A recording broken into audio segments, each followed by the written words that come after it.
Real Madrid. Wah. Bintang Lionel Messi. Siapa lagi? Barcelona bercelana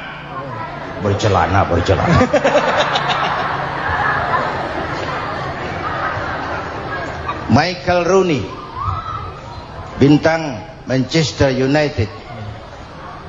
Ronaldo baru bintang, Messi baru bintang kalau ada 10 pemain yang lain.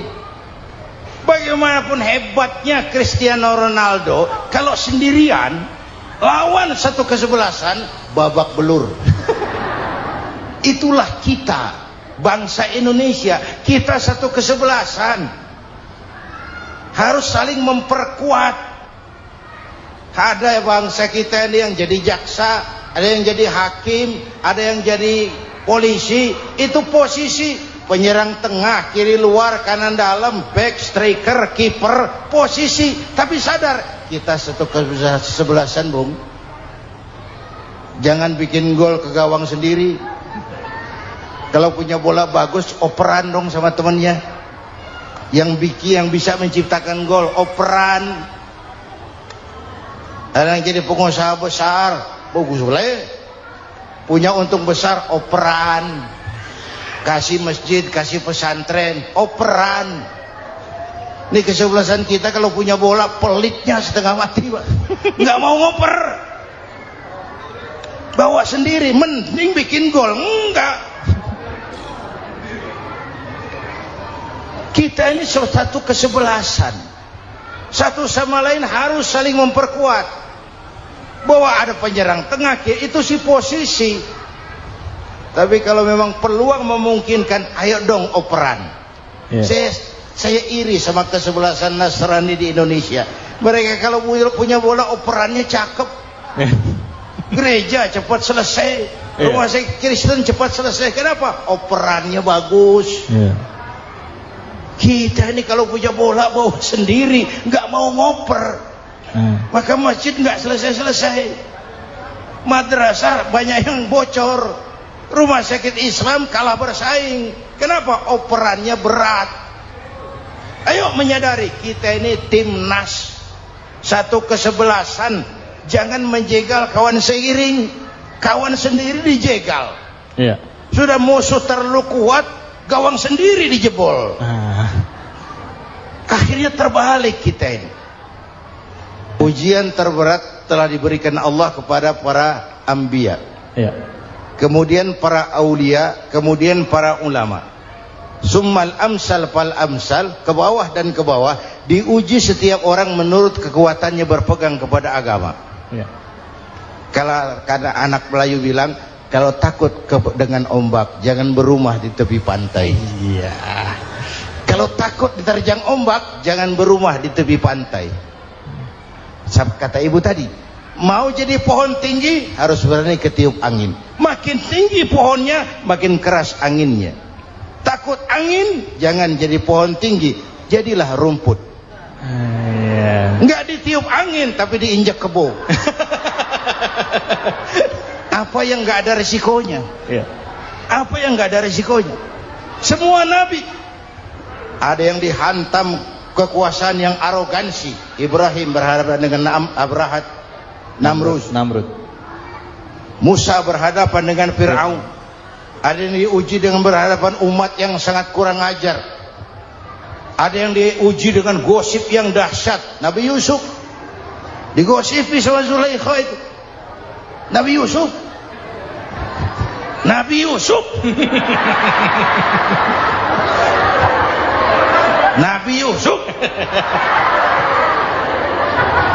Yang namanya gosip itu kan menyebarkan keburukan orang. Kalau benar saja hukumnya ghibah. Kalau salah hukumnya fitnah. Fitnah lebih bahaya dari pembunuhan. Benarnya ghibah, salahnya fitnah. Saudara hadirin yang saya hormati, jadi resiko itu biasa. Tidak ada yang tanpa resiko. Kalau takut ombak, jangan berumah di tepi pantai. Tinggal bagaimana kita menyikapinya. Kalau kita dewasa, ini bagian ibadah saya kurang. Mungkin karena dia omongin orang, tambah pahala saya. Mungkin karena dia omongin orang, tambah pahala saya. Maka saya ngadepi gosip sepatah pun saya nggak ngomong. Saya cicing wae cicing. Saya percaya masyarakat tuh punya filter. Amin. Saya percaya Tuhan tuh nggak tidur. Alhamdulillahirrabbilalamin. Demikianlah tausiah penuh ilmu, hikmah, dan manfaat yang sudah kita dengarkan bersama dari guru kita. Semoga tausiah yang beliau sampaikan menjadi ilmu yang bermanfaat dalam kehidupan kita sehari-hari. Sahabat beriman yang dimuliakan Allah, terima kasih banyak sudah menyimak tausiah ini sampai selesai. Doa dan harapan saya semoga sahabat semua selalu diberikan kesehatan, dimudahkan segala urusannya, dan dilancarkan rezekinya. Amin ya rabbal alamin. Demikian yang dapat saya bagikan, kurang lebihnya mohon maaf. Sampai bertemu lagi di kajian berikutnya. Wabillahi taufiq wal hidayah, waridho wal inayah. Wassalamualaikum warahmatullahi wabarakatuh. Setelah kita mendengarkan tausiah yang sangat luar biasa dari guru kita, sekarang mari kita lanjutkan aktivitas kita masing-masing. Semoga tausiah yang beliau sampaikan kepada kita semua menjadi ilmu yang bermanfaat dalam kehidupan kita sehari-hari. Selamat beraktivitas buat sahabat semua dan sukses selalu. Sampai bertemu lagi di kajian berikutnya. Wassalamualaikum warahmatullahi wabarakatuh. Bismillahirrahmanirrahim. Assalamualaikum warahmatullahi wabarakatuh. Alhamdulillahirrabbilalamin. Wassalatu wassalamu ala rasulillah wa ala alihi wa sahbihi wa mawalah, amma ba'du.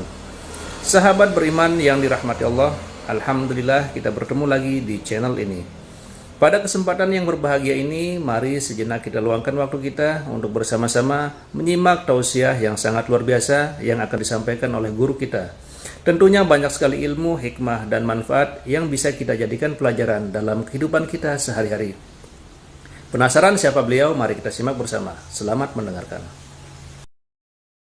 Adam itu bapak moyang kita. Dosanya satu, makan buah khuldi, dikeluarkan dari surga. Kita dosanya banyak, kepengen masuk, nggak nyambung.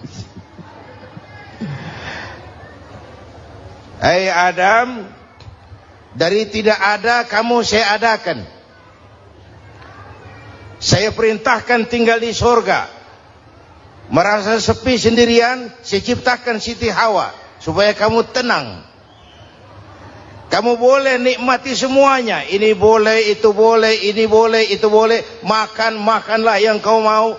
Minum, minumlah yang kau suka. Pakai, pakailah yang kau senang. Satu yang saya minta, jangan dekati pohon khuldi. Itu kau tidak sanggup, keluar. Diusir dari surga. Sujud Nabi Adam, kata riwayat 40 tahun sujud, membaca Rabbana zalamna anfusana wa illam taghfir lana wa tarhamna lanakunanna minal. Itu namanya istighfarnya Nabi Adam. Istighfar itu kan mengucapkan astagfirullah, basmalah, membaca bismillah. Jangan kayak teman saya disuruh banyak-banyak baca istighfar, benar-benar dia baca istighfar, istighfar, istighfar. Bukan itu maksudnya. Nah, maka salah satu amalan yang sangat dianjurkan di bulan Muharram ini memperbanyak istighfar. Tidak ada orangnya yang tidak. Ayo jujur, ini yang kumpul di sini semua, ada nggak yang nggak punya dosa? Yang merasa nggak punya dosa, ayo ke depan. Ada? Tidak ada. Setiap kita, entah kecil entah besar, sengaja terlupa, pasti mempunyai yang namanya khilaf dan salah. Dan Allah Tuhan kita bukan Tuhan pendendam. Allah Tuhan kita Tuhan yang ramah dan rahmah. Manusia, dosamu banyak, tapi ampunanku lebih banyak. Salahmu besar, rahmatku jauh lebih besar. Kau sujud di hadapanku, aku bangga melihatnya. Kau menangis di hadapanku, aku senyum melihatmu. Kau berjalan menujuku, aku berlari menyambutmu. Karena itu amalan yang sangat dianjurkan di bulan Muharram ini memperbanyak istighfar. Itu kalau istighfarnya Nabi Adam. Ada istighfarnya Nabi Yunus. Ibu kenal Nabi Yunus? Di mana kenalannya? Sok tahu. Nabi Yunus itu ketika berdakwah kepada kaumnya yang bandel, memberikan peringatan, kalau kalian tidak mau beriman akan turun azab. Kapan Yunus? Akan. Kenapa mesti akan? Sekarang aja kalau mau, saya tungguin. Kurang ajar betul ini umat. Akhirnya Nabi Nuh menghindar dengan perhitungan, kalau azab tidak turun saya sudah jauh. Meragukan janji Tuhan. Lalu naik kapal, dinaiki oleh Yunus, kapal mogok. Dicari siapa biang keroknya ini. Diundi ternyata Yunus, sampai 3 kali diundi. Dibuanglah Yunus ke dasar laut, ditelan oleh ikan Nun atas perintah Allah. Telan itu Yunus, jangan pakai dikunyah, rusak urusan. Telan saja, simpan di perutmu. Dibawa oleh ikan Nun ke dasar lautan. Itu yang oleh Quran dikatakan bertemulah 3 macam kegelapan. Zulumatun salas, gelapnya tengah malam, gelapnya di dasar laut, gelapnya di dalam perut ikan. Itu namanya peteng, mbahnya gelap. Di perut ikan itulah Nabi Nuh sadar akan kesalahannya, meragukan janji Allah, meragukan janji Allah. Ia sujud di dalam perut ikan itu, membaca la ilaha illa anta subhanaka inni kuntu. Itu istighfarnya Nabi Yunus. Dibacakan istighfar begitu, ikan sakit perut, Pak. Di dasar laut kemana mau cari apotik? Dia naik ke permukaan, memuntahkan isi perutnya. Nabi Yunus keluar dengan selamat. Itu pun terjadi pada hari ke-10 bulan Muharram. Istighfar intinya itu. Itu amalan utama bulan Muharram, memperbanyak istighfar.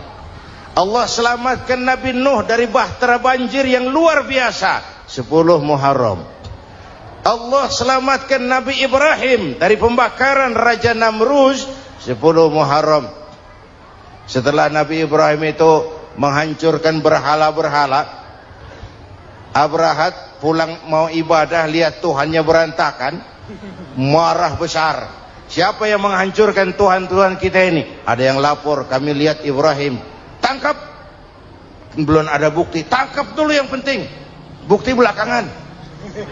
Tangkap. Wah, dikerahkanlah aparat. Tangkap Nabi Ibrahim, disidang langsung oleh Abrahat, oleh Namruz maksud saya. Ibrahim, kau yang menghancurkan berhala-berhala kami ini, Tuhan-Tuhan kami. Siapa bilang? Ada yang lapor. Saya dengar enggak semua berhala itu hancur. Ada yang paling besar, angkat tangan, saya lihat ada kampak di tangannya. Barangkali yang besar itu iseng tuh, yang kecil-kecil dikampakin. Tanya aja sama dia, kamu gila? Kenapa? Masa kami disuruh nanya berhala? Gak bisa jawab. Gak bisa jawab. Lah kenapa disembah? Lebih gila mana sih? Tahu gak bisa jawab kenapa disembah? Kurang ajar kamu Ibrahim. Bakar, dibakar. Ketika Ibrahim dilempar ke kobaran api yang menggunung, Allah perintah api, ya naru kuni bardan wa salaman ala Ibrahim. Hai api, dinginlah sampean. Api Madura waktu itu, Pak. Hai api, dinginlah sampean, selamatkan Ibrahim. Api tunduk kepada perintah Allah. Ibrahim masuk ke kobaran api, selembar rambut pun tidak terbakar. Kenapa? Apinya tunduk kepada perintah Allah. Kenapa? Karena Ibrahim orang yang takut kepada Allah. Api tunduk kepada perintah Allah. Kalau kita baca ayat itu, masuk ke api, mateng. Sudah hadirin yang saya muliakan, oleh karena itu selamatnya Ibrahim dari pembakaran Raja Namruz itu pun pada 10 Muharram, Yaumul Asyura, hari ke-10 dari bulan Muharram. Imedia. Bapak Ibu hadirin hadirat yang saya cintai, sebagian kecil tentang Nabi Adam, Nabi Ibrahim, dan Nabi Yunus. Tapi saya belum menceritakan tentang Nabi Nuh tadi. Mengulang kaji. Nabi Nuh salah seorang rasul yang masuk ulul azmi, 5 besar. Karena memang perjuangannya menggambarkan satu usaha yang ulet dan luar biasa. Beliau diberi umur 950 tahun. Lalu berdakwah selama 900 tahun. Sore, pagi, siang, malam, dapat pengikut tidak lebih 80 orang. Rata-rata 10 tahun satu. Kalau saya minta berhenti aja jadi nabi, Pak. Ustadz mana masih mau buka pesantren? 10 tahun buka pesantren, yang nyantri cuma 1. Pedagang mana yang masih mau dagang? 10 tahun dagang, yang beli 1. Pimpinan partai mana yang masih mau kampanye? 10 tahun buka partai, yang nyoblos 1. Bangkrut. Umatnya bandel, kurang ajar, durjana, bajingan, tengik. Umatnya Nabi Nuh ini kalau diceramahi, telinganya ditutup dengan tangannya. Nabi Nuh akhirnya rekes. Tuhan, siang malam saya berdakwah kepada umat ini. Tiap kali saya sampaikan dakwahmu, mereka tutup telinganya dengan tangannya. Alergi dengar ceramah. Apa itu ceramah? Non-profit. Saudara-saudara, jadi mau kamu gimana, Nuh? Sudah Tuhan, habiskan saja orang kafir. Nanti kalau punya anak, anaknya pun kafir lagi. Lebih baik bapak moyangnya sikat habis. Biasanya kalau bapak kalong, anak kampret. Bapak nyolong, anak nyopet. Fotokopi gimana aslinya? Habiskan saja. Itu mau kamu, Nuh? Iya. Oke. Nanti aku turunkan banjir, Nuh. Buat kapal. Dengan apa saya harus buat kapal, Nuh? Ya dengan kayu, kata Tuhan. Kayunya dari mana, Tuhan? Ya dari pohon, Nuh. Pohonnya belum ada, Tuhan. Ya tanam dulu, Nuh. Bikin kapal, kayunya nanam pohon. Apa artinya? Perjuangan perlu kesabaran. Sukses itu ada prosesnya. Nggak bisa simsalabim abracadabra lalu kita mau sukses. Semua ada prosesnya. Walaupun kenyataannya begitu. Sukses banyak bapaknya, gagal itu yatim. Kalau kita sukses banyak yang ngakuin. Yang baru ketemu pakai manggil encing. Ketemu baru. Tapi sukses banyak bapaknya. Gagal yatim, nggak ada yang mau ngakuin kalau kita gagal itu. Udah bikin kapal dengan kayu di tengah kampung, bikin kapal ini. Bayangkan di tengah kampung bikin kapal, orang kafir makin menjadi-jadi. Lihat Nuh, kenapa? Makin sarap.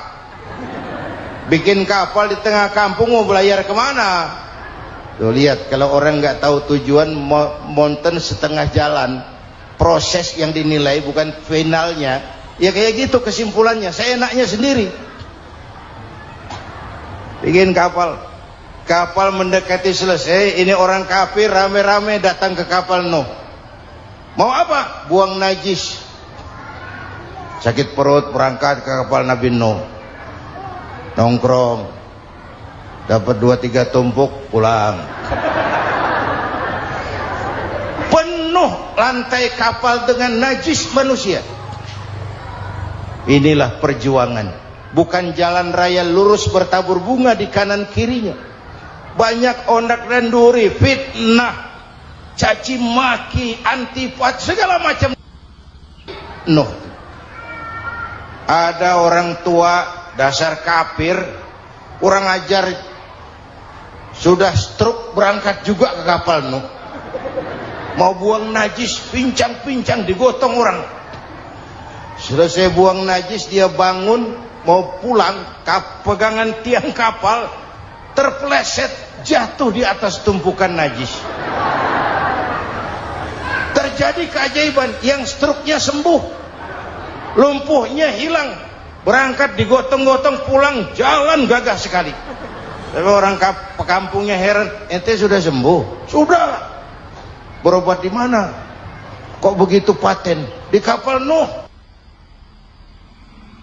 Masya Allah, sangat luar biasa tausiah yang sudah disampaikan oleh guru kita. Sahabat beriman yang dirahmati Allah, tetaplah di channel ini karena kajian ini belum selesai dan masih banyak lagi hal-hal menarik yang akan disampaikan oleh beliau. Tetaplah di channel ini dan mari kita lanjutkan kembali. Selamat mendengarkan. Masih banyak.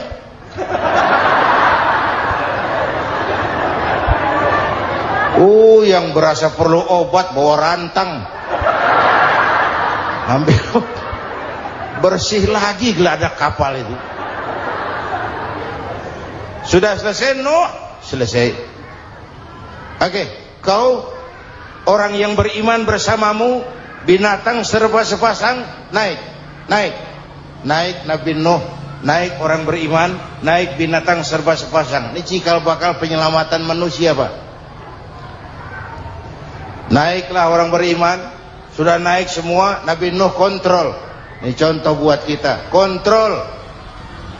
Sudah naik semua teman-teman, sudah. Pemimpin yang baik bukan cuma terima laporan di belakang meja. Laporan itu yang mana juga bagus. Sama juga kampanye, kampanye yang mana juga merdu. Kalau aja yang dihitung. Pernah ada calon bupati kampanye janji, kalau saya berhasil kita akan banyak bangun jembatan di daerah kita. Rakyat tanya, Pak, nggak ada sungai di kampung kita, Pak. Dia bilang, sungainya kita bangun sekalian. Udah kadung janji, mana pula orang mau bangun sungai ini. Saudara-saudara, kontrol. Jangan cuma tunggu laporan di belakang meja, semua laporan bagus. Ya, Bu? Bu?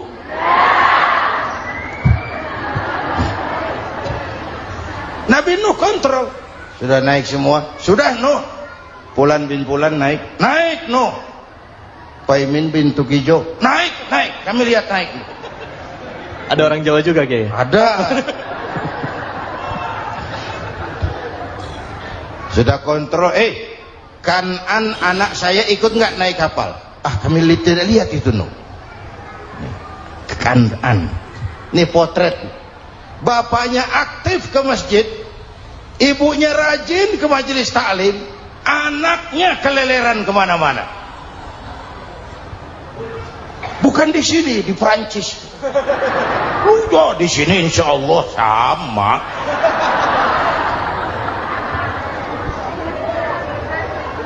Nuh karena sayang anak, Nuh karena cinta anak, Nuh karena tanggung jawab anak, cari naik ke atas kapal.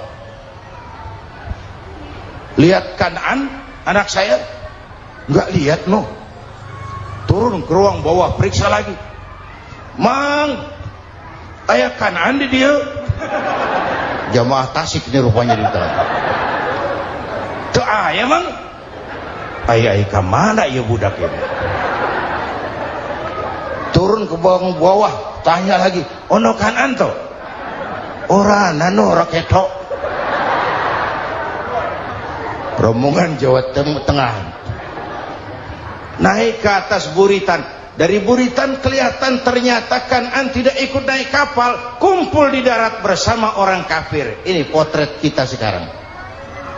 Kumpul sama orang kafir, hanyut anak-anak kita, ditelan budayanya orang kafir, ditelan tradisinya orang kafir, ditelan pergaulannya orang kafir. Nuh karena sayang anak dari atas manggil. Dalam Quran dijelaskan itu. Karena Nabi Nuh di atas, Kanaan di bawah, teriak, ya bunayyar kam ma'ana. Begitu dalam Quran ayatnya. Cuma ini pakai gaya memanggil supaya kelihatan kegambar, kira-kira Nuh manggilnya begitu. Ini namanya gaya dakwah, Pak. Kalau ceritanya datar nggak menarik. Maka Nuh memanggil Kan'an, ya bunayya arkam ma'ana. Kata yang dengar, ini gaya orang manggil, ya bunayya arkam ma'ana. Kan'an, kesini nak, naik kapal sama papi. Kata Kan'an di bawah itu, enggak mau papi, John di sini saja. Kata Nuh, jangan nak, Allah sedang murka, akan turun banjir. Kalau datang banjir papi, sa'awi ila jabalin ya'simuni minal ma', saya akan naik ke gunung tinggi yang bisa menyelamatkan saya dari banjir. Kan'an naik ke gunung, gunung dihantam banjir, Kan'an mati. Sampai sekarang. Yang kelima, Nabi Musa, kisah Muharramnya ini lahir dalam kondisi yang sulit karena Fir'aun mimpi akan lahir seorang anak dari keturunan Bani Israel yang akan menghancurkan kerajaannya. Kata Fir'aun, sudah lahir belum anaknya? Belum. Kalau gitu mulai malam ini laki-laki dilarang bergaul sama istrinya. Semua perempuan hamil di bawah pengawasan negara. Mulai hari ini kalau lahir anak laki-laki terutama Bani Israel, penggal. Satpol PP disiapkan. Udah ada kayaknya. Ada. Patroli.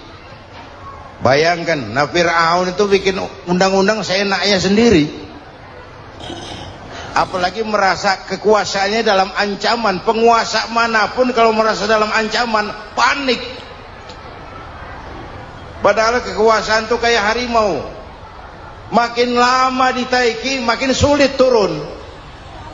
Kenapa? Karena macannya makin lapar. Naik terus capek, turun dimakan harimau. Serba sulit. Saudara-saudara, kalau kita mau belajar dari Pak Harto, saya melihat kekurangan Pak Harto cuma satu, terlambat berhenti.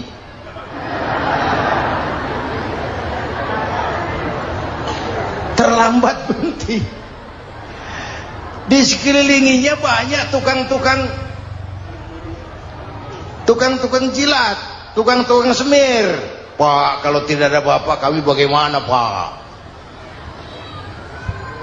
Saudara hadirin yang saya hormati, maka sering saya ingatkan, temanmu yang sejati adalah teman yang membuat kamu jadi benar, bukan teman yang selalu membenarkan kamu. Berapa banyak pejabat-pejabat hancur karena selalu dibenarkan oleh lingkungannya. Bapak benar Pak, Bapak bijaksana Pak, itu tepat Pak.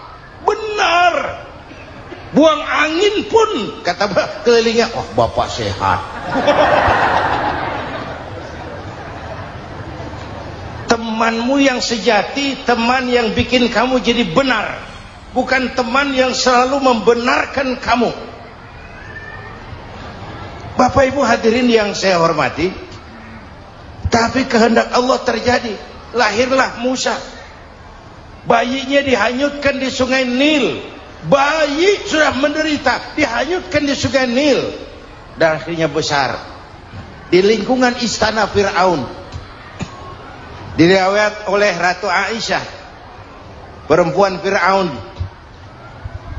Setelah mulai berjuang, terjadilah itu. Musa dan pengikutnya dikejar oleh Fir'aun. Sampai di tepi laut, Allah wahyukan Musa, lempar tongkatmu ke laut. Dalam kondisi darurat, mukjizat jalan. Kondisi darurat. Kalau tidak, mukjizat itu maunya Allah, bukan maunya Nabi.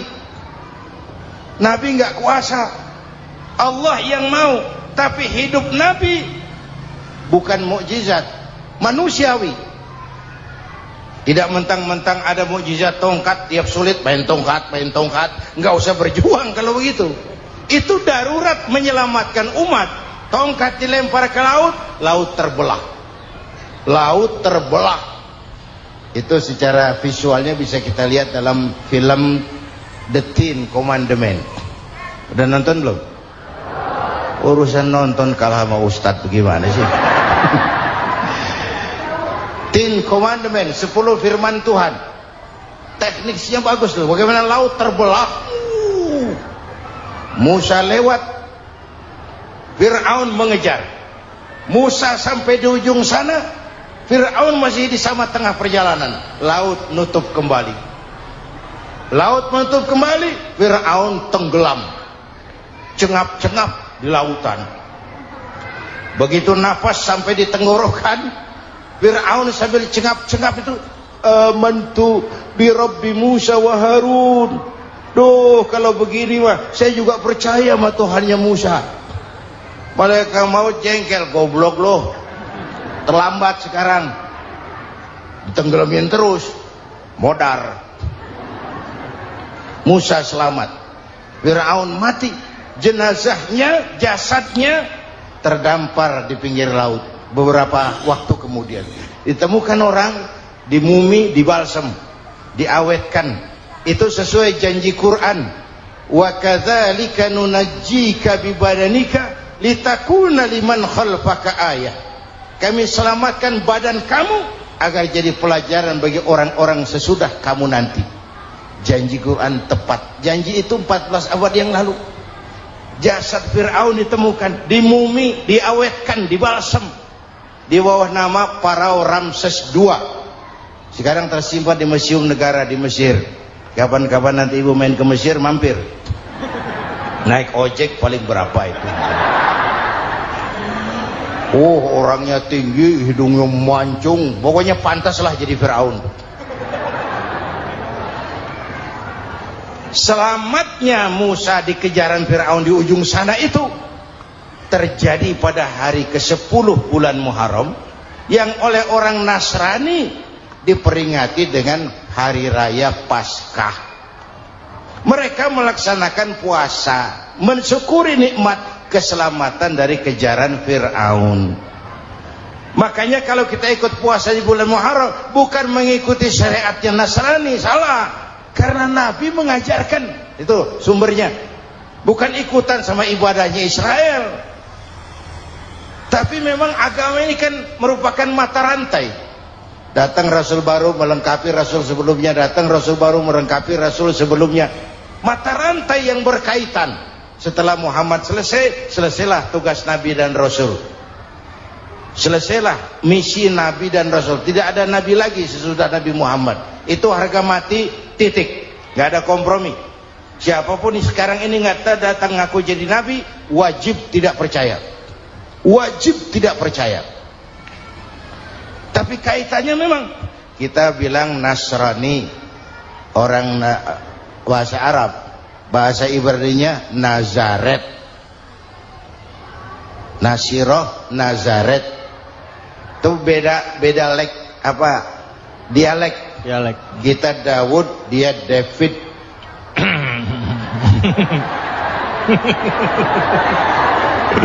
Ibrani. Kita Ali, dia Alek. Kita Sulaiman, dia Solomon. Kita Camat, dia Comot. Ini yang ngomong ini comot semua. Ini Bapak dan Ibu jamaah yang saya cintai. Pertanyaan pertama, hijrah qalbiyah. Ada hijrah badaniyah, hijrah fisik yang dilakukan Nabi dan sahabat dari Mekah ke Madinah. Itu hijrah badaniyah.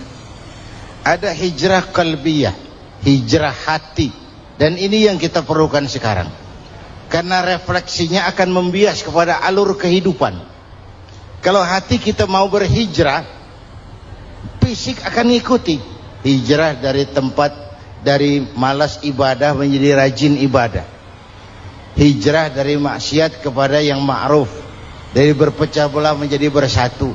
Hijrah seperti itu yang sangat kita perlukan. Apalagi masyarakat ini paternalistik. Kita harus hijrah mental sekarang ini. Maka yang disampaikan tadi benar. Seorang ketua MK siap mengundurkan diri kalau terbukti anak buahnya terlibat suap. itu walaupun siap, tapi sudah angin segar buat rakyat, bahwa masih ada banyak insya Allah pejabat kita yang punya harga diri. Walaupun ada juga pejabat kita yang muka tembok, kulit badak, kuping kebo. Muka tembok, kulit badak, kuping kebo. Biasanya kalau kereta api tabrakan di negara-negara maju, Menteri Perhubungannya mundur. Di kita petugas palang pintu dipecat. Jauh sekali menteri sama petugas palang pintu. Yang benar-benar diadili yang krocok-krocok, kopral-kopral itu. Padahal hadisnya jelas, ar-rashi wal murtashi finnar, yang nyuap dan yang nerima suap dua-duanya neraka. Kasus potret belakangan ini, yang nerima suap yang diuber, yang nyuap aman, yang nyuap aman, yang korupsi pajak dikecil-kecilin, yang ngemplang pajak aman, padahal ngemplang pajaknya triliunan, padahal dia sudah dikasih fasilitas oleh negara mengelola sumber daya alam negara yang artinya milik rakyat. Dia harus bayar pajak, uang pajaknya dikumpulkan bagi sebesar-besar kemakmuran rakyat. Itu tindakan merugikan rakyat.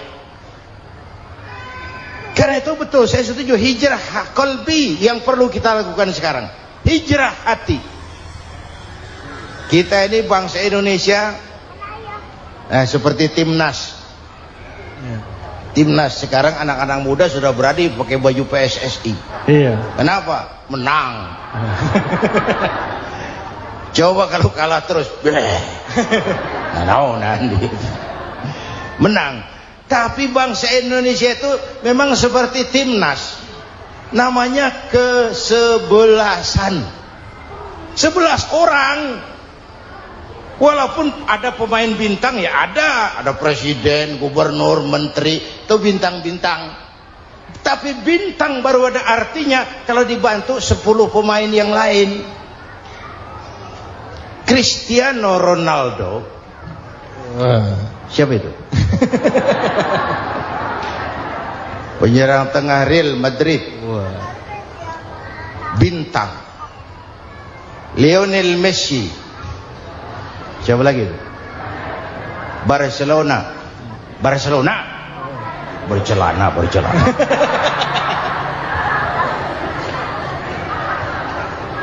Michael Rooney, bintang Manchester United. Ronaldo baru bintang, Messi baru bintang kalau ada 10 pemain yang lain. Bagaimanapun hebatnya Cristiano Ronaldo, kalau sendirian lawan satu kesebelasan, babak belur. Itulah kita, bangsa Indonesia. Kita satu kesebelasan, harus saling memperkuat. Ada bangsa kita ini yang jadi jaksa, ada yang jadi hakim, ada yang jadi polisi. Itu posisi penyerang tengah, kiri luar, kanan dalam, back, striker, kiper, posisi. Tapi sadar, kita satu kesebelasan, Bung. Jangan bikin gol ke gawang sendiri. Kalau punya bola bagus, operan dong sama temennya. Yang bisa menciptakan gol, operan. Ada yang jadi pengusaha besar, bagus boleh. Punya untung besar, operan. Kasih masjid, kasih pesantren, operan. Ini kesebelasan kita kalau punya bola, pelitnya setengah mati, Pak.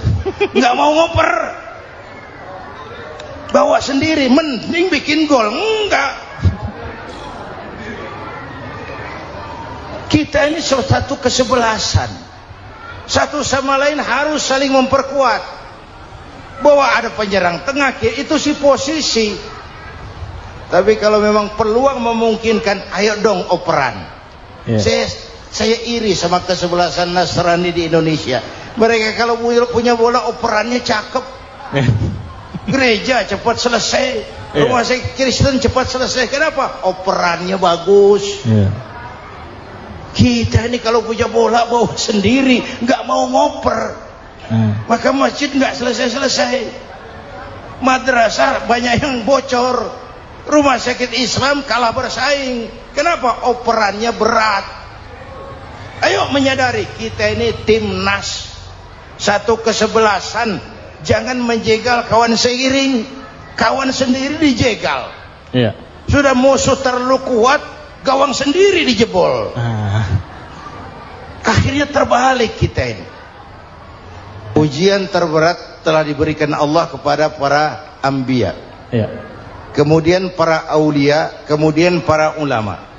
Summal amsal fal amsal, ke bawah dan ke bawah, diuji setiap orang menurut kekuatannya berpegang kepada agama.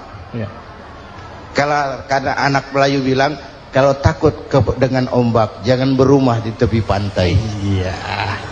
Kalau takut diterjang ombak, jangan berumah di tepi pantai. Kata ibu tadi, mau jadi pohon tinggi harus berani ketiup angin. Makin tinggi pohonnya, makin keras anginnya. Takut angin, jangan jadi pohon tinggi, jadilah rumput. Enggak ditiup angin, tapi diinjak kebo. Apa yang enggak ada resikonya? Apa yang enggak ada resikonya? Semua nabi ada yang dihantam kekuasaan yang arogansi. Ibrahim berhadapan dengan Namrud. Musa berhadapan dengan Fir'aun. Ada yang diuji dengan berhadapan umat yang sangat kurang ajar. Ada yang diuji dengan gosip yang dahsyat. Nabi Yusuf digosipi sama Zulaikha itu.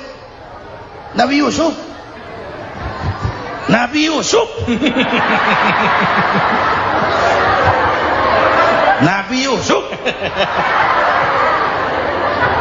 Yang namanya gosip itu kan menyebarkan keburukan orang.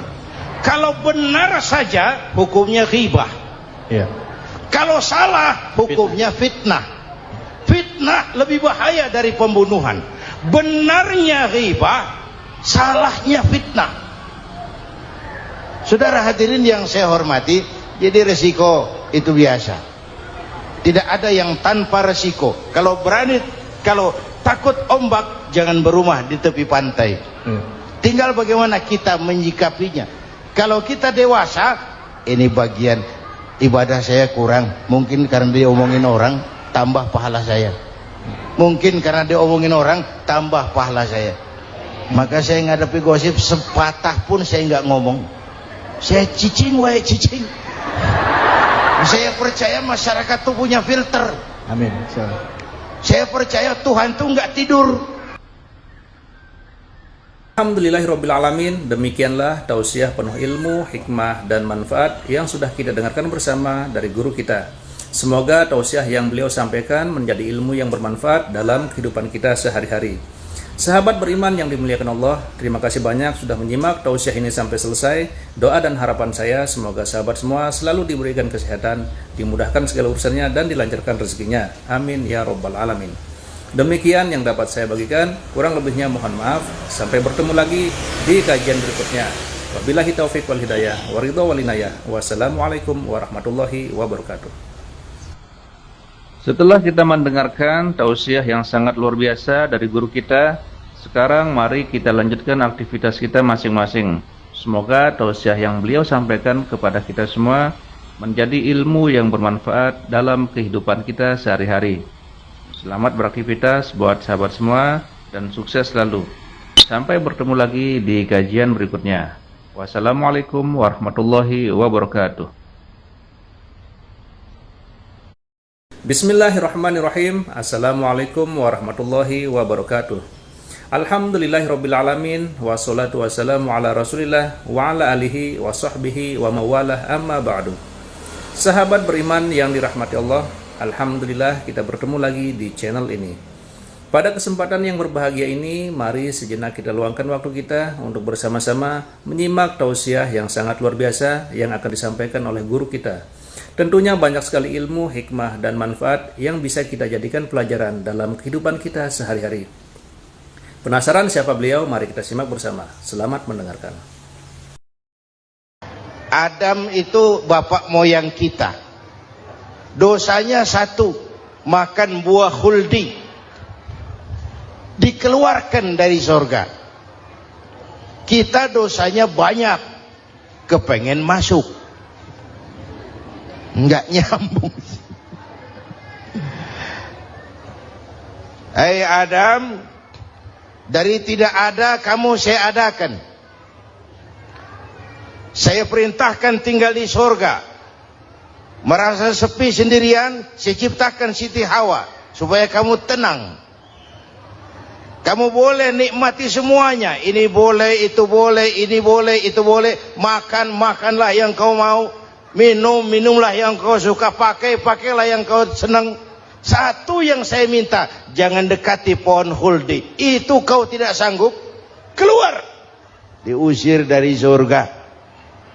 Sujud Nabi Adam, kata riwayat 40 tahun sujud, membaca Rabbana zalamna anfusana wa illam taghfir lana wa tarhamna lanakunanna minal.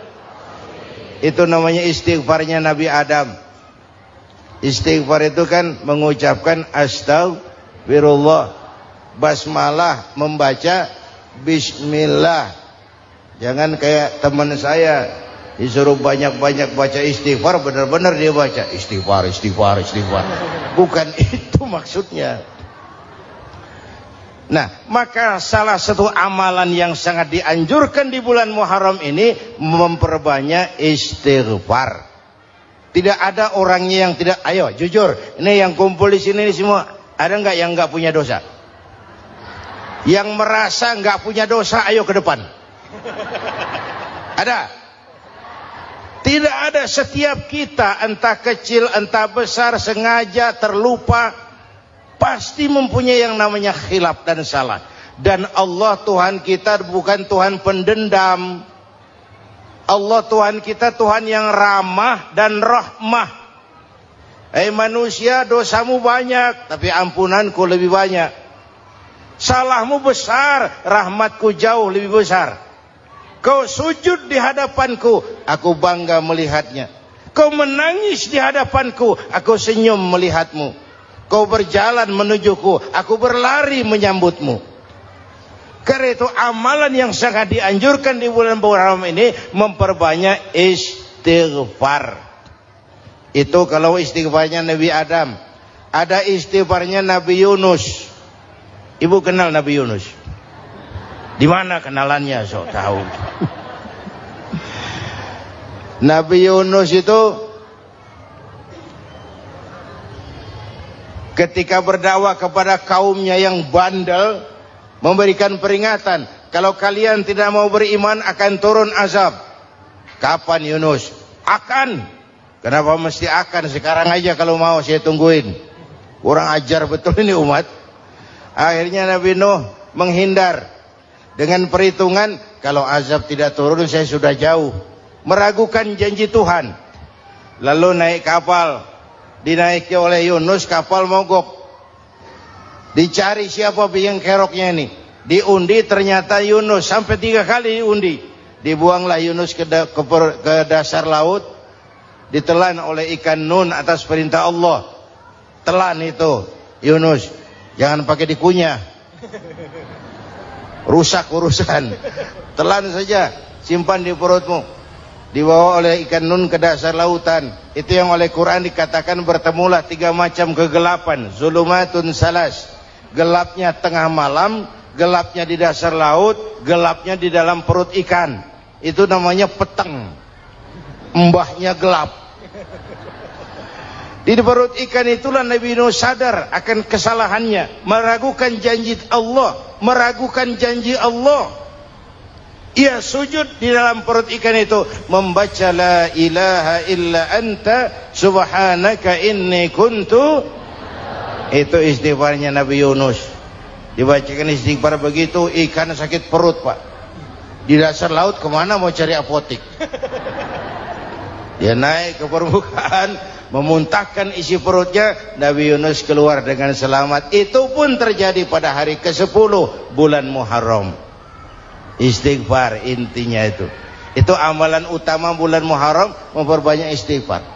Allah selamatkan Nabi Nuh dari bahtera banjir yang luar biasa, 10 Muharram. Allah selamatkan Nabi Ibrahim dari pembakaran Raja Namruz, 10 Muharram.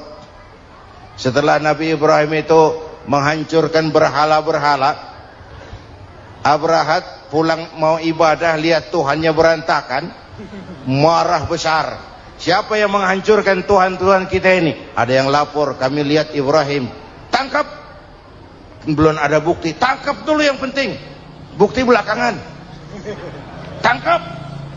Wah, dikerahkanlah aparat, tangkap Nabi Ibrahim, disidang langsung oleh Abrahat, oleh Namruz maksud saya. Ibrahim, kau yang menghancurkan berhala-berhala kami ini, Tuhan-Tuhan kami. Siapa bilang? Ada yang lapor. Saya dengar enggak semua berhala itu hancur. Ada yang paling besar, angkat tangan, saya lihat ada kampak di tangannya. Barangkali yang besar itu iseng tuh, yang kecil-kecil dikampakin. Tanya aja sama dia, kamu gila? Kenapa? Masa kami disuruh nanya berhala? Nggak bisa jawab. Nggak bisa jawab. Lah kenapa disembah? Lebih gila mana sih? Tahu nggak bisa jawab kenapa disembah? Kurang ajar kamu Ibrahim. Bakar, dibakar. Ketika Ibrahim dilempar ke kobaran api yang menggunung, Allah perintah api, ya naru kuni bardan wa salaman ala Ibrahim. Hai api, dinginlah sampean. Api Madura waktu itu, Pak. Hai api, dinginlah sampean, selamatkan Ibrahim. Api tunduk kepada perintah Allah. Ibrahim masuk ke kobaran api, selembar rambut pun tidak terbakar. Kenapa? Apinya tunduk kepada perintah Allah. Kenapa? Karena Ibrahim orang yang takut kepada Allah. Api tunduk kepada perintah Allah. Kalau kita baca ayat itu, masuk ke api, mateng. Sudah hadirin yang saya muliakan, oleh karena itu selamatnya Ibrahim dari pembakaran Raja Namruz itu pun pada 10 Muharram, Yaumul Asyura, hari ke-10 dari bulan Muharram. Imedia. Bapak Ibu hadirin hadirat yang saya cintai, sebagian kecil tentang Nabi Adam, Nabi Ibrahim dan Nabi Yunus, tapi saya belum menceritakan tentang Nabi Nuh tadi.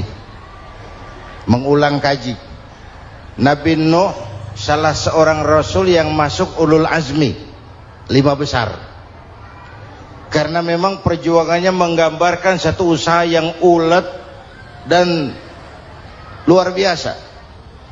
Beliau diberi umur 950 tahun, lalu berdakwah selama 900 tahun, sore, pagi, siang, malam, dapat pengikut tidak lebih 80 orang.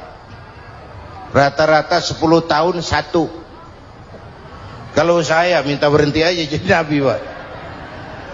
Ustadz mana masih mau buka pesantren? 10 tahun buka pesantren, yang nyantri cuma satu. Pedagang mana yang masih mau dagang? 10 tahun dagang, yang beli satu. Pimpinan partai mana yang masih mau kampanye? 10 tahun buka partai, yang nyoblos satu. Bangkrut. Umatnya bandel, kurang ajar, durjana, bajingan, tengik. Umatnya Nabi Nuh ini kalau diceramahi, telinganya ditutup dengan tangannya. Nabi Nuh akhirnya rekes, Tuhan, siang malam saya berdakwah kepada umat ini. Tiap kali saya sampaikan dakwahmu, mereka tutup telinganya dengan tangannya. Alergi dengar ceramah. Apa itu ceramah? Non profit. Saudara-saudara, jadi mau kamu gimana, Nuh? Sudah Tuhan, habiskan saja orang kafir. Nanti kalau punya anak, anaknya pun kafir lagi. Lebih baik bapak moyangnya sikat habis. Biasanya kalau bapak kalong, anak kampret. Bapak nyolong, anak nyopet. Fotokopi gimana aslinya? Hampir habiskan saja. Itu mau kamu Nuh? Iya. Oke. Nanti aku turunkan banjir Nuh. Buat kapal. Dengan apa saya harus buat kapal Nuh? Ya dengan kayu, kata Tuhan. Kayunya dari mana Tuhan? Ya dari pohon Nuh. Pohonnya belum ada Tuhan. Ya tanam dulu Nuh. Bikin kapal, kayunya nanam pohon. Apa artinya? Perjuangan perlu kesabaran. Sukses itu ada prosesnya. Nggak bisa simsalabim abracadabra lalu kita mau sukses. Semua ada prosesnya. Walaupun kenyataannya begitu. Sukses banyak bapaknya, gagal itu yatim. Kalau kita sukses banyak yang ngakuin. Yang baru ketemu pakai manggil encing. Ketemu baru, tapi sukses banyak bapaknya. Gagal yatim, nggak ada yang mau ngakuin kalau kita gagal itu. Udah bikin kapal dengan kayu di tengah kampung, bikin kapal ini. Bayangkan di tengah kampung bikin kapal, orang kafir makin menjadi-jadi. Lihat Nuh, kenapa? Makin sarap. Bikin kapal di tengah kampung, mau belayar kemana? Tuh lihat, kalau orang nggak tahu tujuan, mountain setengah jalan, proses yang dinilai bukan finalnya, ya kayak gitu kesimpulannya. Saya enaknya sendiri. Bikin kapal, kapal mendekati selesai, ini orang kafir rame-rame datang ke kapal Nuh. Mau apa? Buang najis. Sakit perut, berangkat ke kapal Nabi Nuh. Nongkrong. Dapat 2-3 tumpuk, pulang. Penuh lantai kapal dengan najis manusia. Inilah perjuangan. Bukan jalan raya lurus bertabur bunga di kanan kirinya. Banyak ondak dan duri, fitnah, caci maki, antipat, segala macam. Nuh. Ada orang tua dasar kafir, kurang ajar, sudah stroke berangkat juga ke kapal Nuh. Mau buang najis, pincang-pincang digotong orang. Selesai buang najis, dia bangun mau pulang, pegangan tiang kapal terpeleset, jatuh di atas tumpukan najis. Terjadi keajaiban, yang stroke-nya sembuh, lumpuhnya hilang, berangkat digotong-gotong pulang, jalan gagah sekali. Tapi orang kampungnya heran, ente sudah sembuh? Sudah. Berobat di mana? Kok begitu paten? Di kapal Nuh. Masya Allah, sangat luar biasa tausiah yang sudah disampaikan oleh guru kita. Sahabat beriman yang dirahmati Allah, tetaplah di channel ini karena kajian ini belum selesai. Dan masih banyak lagi hal-hal menarik yang akan disampaikan oleh beliau. Tetaplah di channel ini dan mari kita lanjutkan kembali. Selamat mendengarkan. Masih banyak.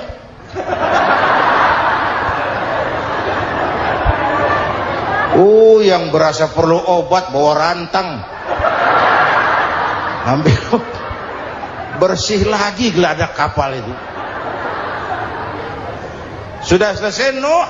Selesai. Oke, kau orang yang beriman bersamamu, binatang serba sepasang, naik Nabi Nuh, naik orang beriman, naik binatang serba sepasang. Ini cikal bakal penyelamatan manusia, Pak. Naiklah orang beriman, sudah naik semua, Nabi Nuh kontrol. Ini contoh buat kita, kontrol. Sudah naik semua teman-teman, sudah. Pemimpin yang baik bukan cuma terima laporan di belakang meja. Laporan itu yang mana juga bagus. Sama juga kampanye, kampanye yang mana juga merdu. Kalau saya, kalau aja yang dihitung.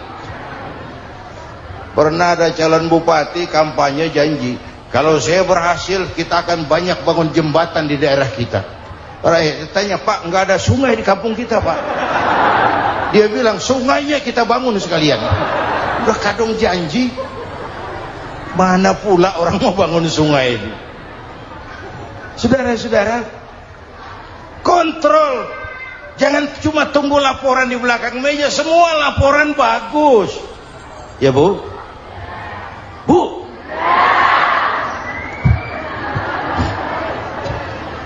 Nabi Nuh kontrol. Sudah naik semua? Sudah Nuh. Pulan bin Pulan naik. Naik Nuh. Paimin bin Tukijo. Naik. Kami lihat naik. Ada orang Jawa juga Kiai? Ada. Sudah kontrol. Kanan anak saya ikut nggak naik kapal? Kami tidak lihat itu Nuh. Kanan. Ini potret. Bapaknya aktif ke masjid, ibunya rajin ke majelis taklim, anaknya keleleran kemana-mana. Bukan di sini, di Perancis. Udah di sini insya Allah sama.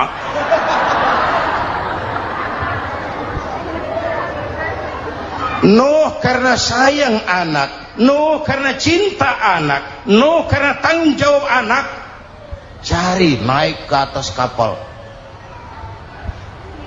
Lihat Kanan anak saya, nggak lihat Nuh. Turun ke ruang bawah, periksa lagi. Mang, ayah Kanan di dia. Jamaah Tasik ini rupanya di dalam. Tuh ayah Mang. Ayah kemana ya budak ini? Turun ke bawah, tanya lagi. Ono Kanan tuh? Orang nano raketok. Rombongan Jawa Tengah naik ke atas buritan. Dari buritan kelihatan ternyata Kanan tidak ikut naik kapal, kumpul di darat bersama orang kafir. Ini potret kita sekarang. Kumpul sama orang kafir, hanyut anak-anak kita, ditelan budayanya orang kafir, ditelan tradisinya orang kafir, ditelan pergaulannya orang kafir. Nuh karena sayang anak dari atas manggil. Dalam Quran dijelaskan itu. Karena Nabi Nuh di atas, Kanan di bawah, teriak, ya bunayyar kam ma'ana. Begitu dalam Quran ayatnya. Cuma ini pakai gaya memanggil supaya kelihatan ke gambar, kira-kira Nuh manggilnya begitu. Ini namanya gaya dakwah Pak. Kalau ceritanya datar nggak menarik. Maka Nuh memanggil Kanan, ya bunayyar kam ma'ana. Kata yang dengar, ini gaya orang manggil, ya bunayyar kam ma'ana. Kanan kesini nak, naik kapal sama papi. Kata Kanan di bawah itu, nggak mau papi, John di sini saja. Kata Nuh, jangan nak, Allah sedang murka, akan turun banjir. Kalau datang banjir papi, sa'awi ila jabalin ya'simuni minal ma', saya akan naik ke gunung tinggi yang bisa menyelamatkan saya dari banjir. Kanan naik ke gunung, gunung dihantam banjir, Kanan mati. Sampai sekarang. Yang kelima, Nabi Musa, kisah Muharramnya ini. Lahir dalam kondisi yang sulit. Karena Fir'aun mimpi akan lahir seorang anak dari keturunan Bani Israel yang akan menghancurkan kerajaannya. Kata Fir'aun, sudah lahir belum anaknya? Belum. Kalau gitu mulai malam ini laki-laki dilarang bergaul sama istrinya. Semua perempuan hamil di bawah pengawasan negara. Mulai hari ini kalau lahir anak laki-laki terutama Bani Israel, penggal. Satpol PP disiapkan. Udah ada kayaknya. Ada. Patroli. Bayangkan, nah Fir'aun itu bikin undang-undang seenaknya sendiri. Apalagi merasa kekuasaannya dalam ancaman. Penguasa manapun kalau merasa dalam ancaman, panik. Padahal kekuasaan itu kayak harimau. Makin lama ditaiki, makin sulit turun. Kenapa? Karena macannya makin lapar. Naik terus capek, turun dimakan harimau. Serba sulit. Saudara-saudara, kalau kita mau belajar dari Pak Harto, saya melihat kekurangan Pak Harto cuma satu, terlambat berhenti.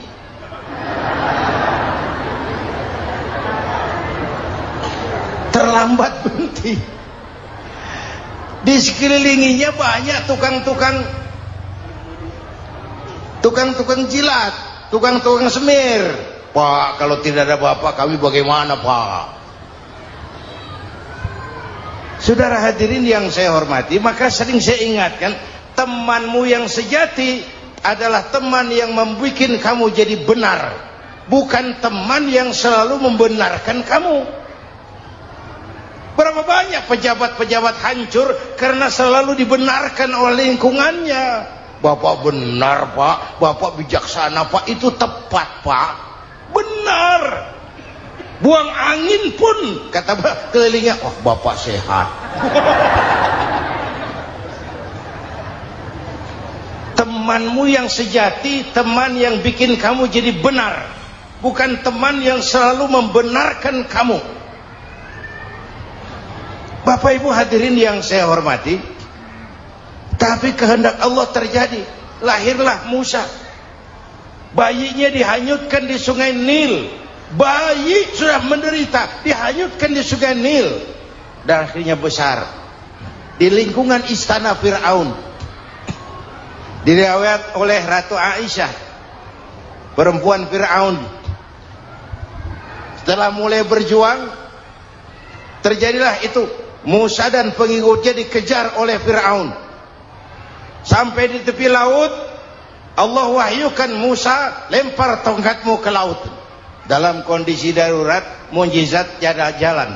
Kondisi darurat. Kalau tidak, mukjizat itu maunya Allah, bukan maunya Nabi. Nabi nggak kuasa. Allah yang mau.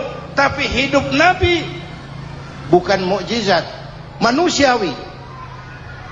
Tidak mentang-mentang ada mukjizat tongkat, tiap sulit main tongkat. Nggak usah berjuang kalau begitu. Itu darurat menyelamatkan umat. Tongkat dilempar ke laut, laut terbelah. Laut terbelah. Itu secara visualnya bisa kita lihat dalam film The Ten Commandment. Udah nonton belum? Urusan nonton kalah sama Ustadz bagaimana sih? Ten Commandment, 10 firman Tuhan. Tekniknya bagus loh. Bagaimana laut terbelah. Musa lewat, Fir'aun mengejar. Musa sampai di ujung sana, Fir'aun masih di sama tengah perjalanan. Laut nutup kembali. Laut menutup kembali, Fir'aun tenggelam, cengap-cengap di lautan.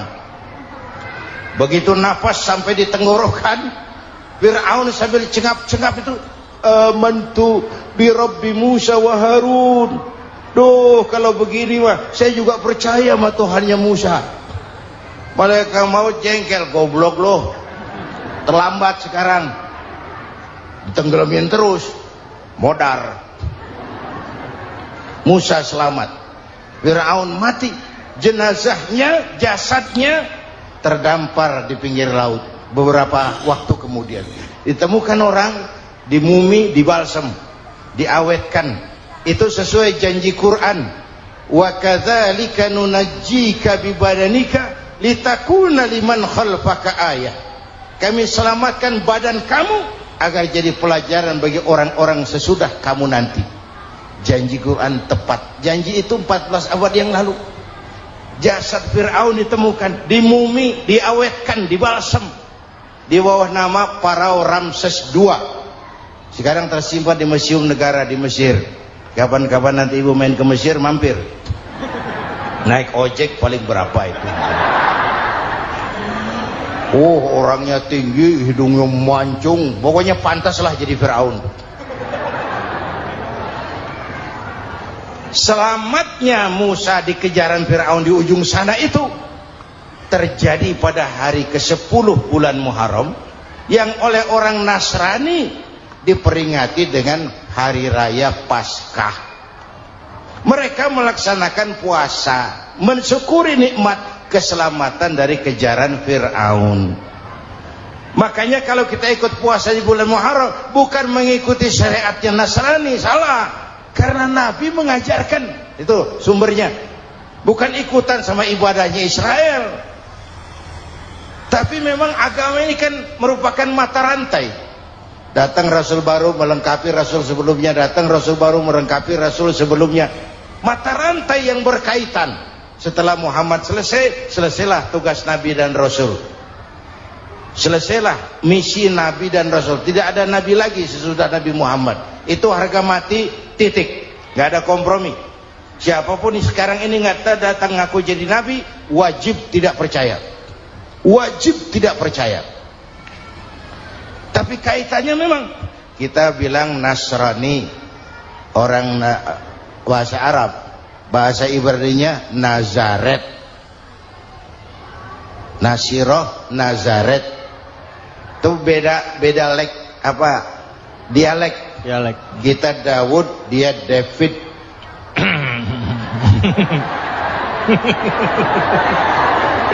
Ibrani. Kita Ali, dia Alek. Kita Sulaiman, dia Solomon. Kita Camat, dia Comot. Ini yang ngomong ini comot sembarang. Media. Bapak dan Ibu jamaah yang saya cintai, pertanyaan pertama, hijrah qalbiyah. Ada hijrah badaniyah, hijrah fisik yang dilakukan Nabi dan sahabat dari Mekah ke Madinah. Itu hijrah badaniyah. Ada hijrah qalbiyah, hijrah hati. Dan ini yang kita perlukan sekarang. Karena refleksinya akan membias kepada alur kehidupan. Kalau hati kita mau berhijrah, fisik akan ngikuti. Hijrah dari tempat, dari malas ibadah menjadi rajin ibadah. Hijrah dari maksiat kepada yang ma'ruf, dari berpecah belah menjadi bersatu. Hijrah seperti itu yang sangat kita perlukan. Apalagi masyarakat ini paternalistik. Kita harus hijrah mental sekarang ini. Maka yang disampaikan tadi benar. Seorang ketua MK siap mengundurkan diri kalau terbukti anak buahnya terlibat suap. Itu walaupun siap, tapi sudah angin segar buat rakyat. Bahwa masih ada banyak insya Allah pejabat kita yang punya harga diri. Walaupun ada juga pejabat kita yang muka tembok, kulit badak, kuping kebo. Muka tembok, kulit badak, kuping kebo. Biasanya kalau kereta api tabrakan di negara-negara maju, Menteri Perhubungannya mundur. Di kita petugas palang pintu dipecat. Jauh sekali Menteri sama petugas palang pintu. Yang benar-benar diadili yang krocok-krocok, kopral-kopral itu. Padahal hadisnya jelas, ar-rashi wal murtashi finnar, yang nyuap dan yang nerima suap dua-duanya neraka.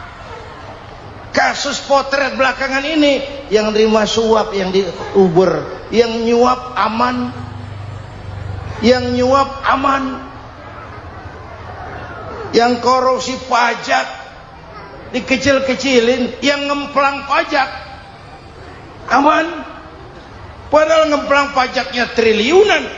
Padahal dia sudah dikasih fasilitas oleh negara mengelola sumber daya alam negara yang artinya milik rakyat. Dia harus bayar pajak, uang pajaknya dikumpulkan bagi sebesar-besar kemakmuran rakyat. Itu tindakan merugikan rakyat. Karena itu betul, saya setuju, hijrah qalbi yang perlu kita lakukan sekarang. Hijrah hati. Kita ini bangsa Indonesia, seperti timnas. Timnas sekarang anak-anak muda sudah berani pakai baju PSSI. Iya. Kenapa? Menang. Coba kalau kalah terus, nanti menang. Tapi bangsa Indonesia itu memang seperti timnas. Namanya kesebelasan. 11 orang. Walaupun ada pemain bintang, ya ada presiden, gubernur, menteri, itu bintang-bintang.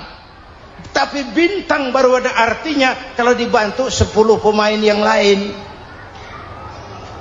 Cristiano Ronaldo, siapa itu? Penyerang tengah Real Madrid, bintang. Lionel Messi, siapa lagi itu? Barcelona, bercelana.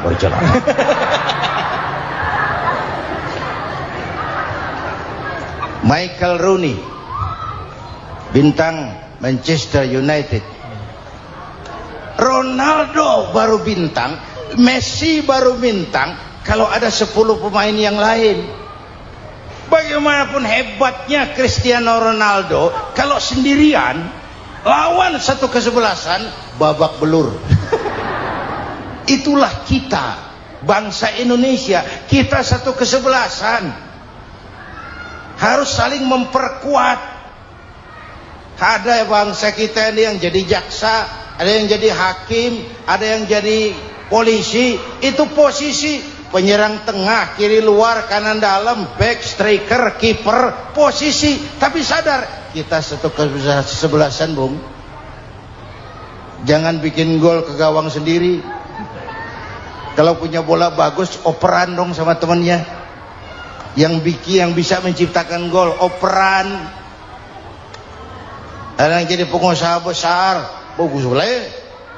Punya untung besar, operan. Kasih masjid, kasih pesantren, operan. Ini kesebelasan kita kalau punya bola, pelitnya setengah mati, Pak. Nggak mau ngoper. Bawa sendiri, mending bikin gol. Enggak. Kita ini satu kesebelasan. Satu sama lain harus saling memperkuat. Bahwa ada penyerang tengah, itu si posisi. Tapi kalau memang peluang memungkinkan, ayo dong operan. Saya iri sama kesebelasan Nasrani di Indonesia. Mereka kalau punya bola, operannya cakep. Gereja cepat selesai, rumah saya Kristen cepat selesai. Kenapa? Operannya bagus. Kita ini kalau punya bola bawa sendiri, nggak mau ngoper. Maka masjid nggak selesai-selesai. Madrasah banyak yang bocor. Rumah sakit Islam kalah bersaing. Kenapa? Operannya berat. Ayo menyadari, kita ini timnas, satu kesebelasan. Jangan menjegal kawan seiring, kawan sendiri dijegal. Sudah musuh terlalu kuat, gawang sendiri dijebol. Akhirnya terbalik kita ini. Ujian terberat telah diberikan Allah kepada para anbiya. Kemudian para aulia, kemudian para ulama. Summal amsal fal amsal, ke bawah dan ke bawah, diuji setiap orang menurut kekuatannya berpegang kepada agama. Kalau karena anak Melayu bilang, kalau takut dengan ombak, jangan berumah di tepi pantai. Kalau takut diterjang ombak, jangan berumah di tepi pantai. Kata ibu tadi, mau jadi pohon tinggi harus berani ketiup angin. Makin tinggi pohonnya, makin keras anginnya. Takut angin, jangan jadi pohon tinggi, jadilah rumput. Nggak ditiup angin, tapi diinjak kebo. Apa yang nggak ada resikonya? Apa yang nggak ada resikonya? Semua nabi ada yang dihantam kekuasaan yang arogansi. Ibrahim berhadapan dengan Namrud. Musa berhadapan dengan Fir'aun. Ada yang diuji dengan berhadapan umat yang sangat kurang ajar. Ada yang diuji dengan gosip yang dahsyat. Nabi Yusuf digosipi sama Zulaikha itu. Nabi Yusuf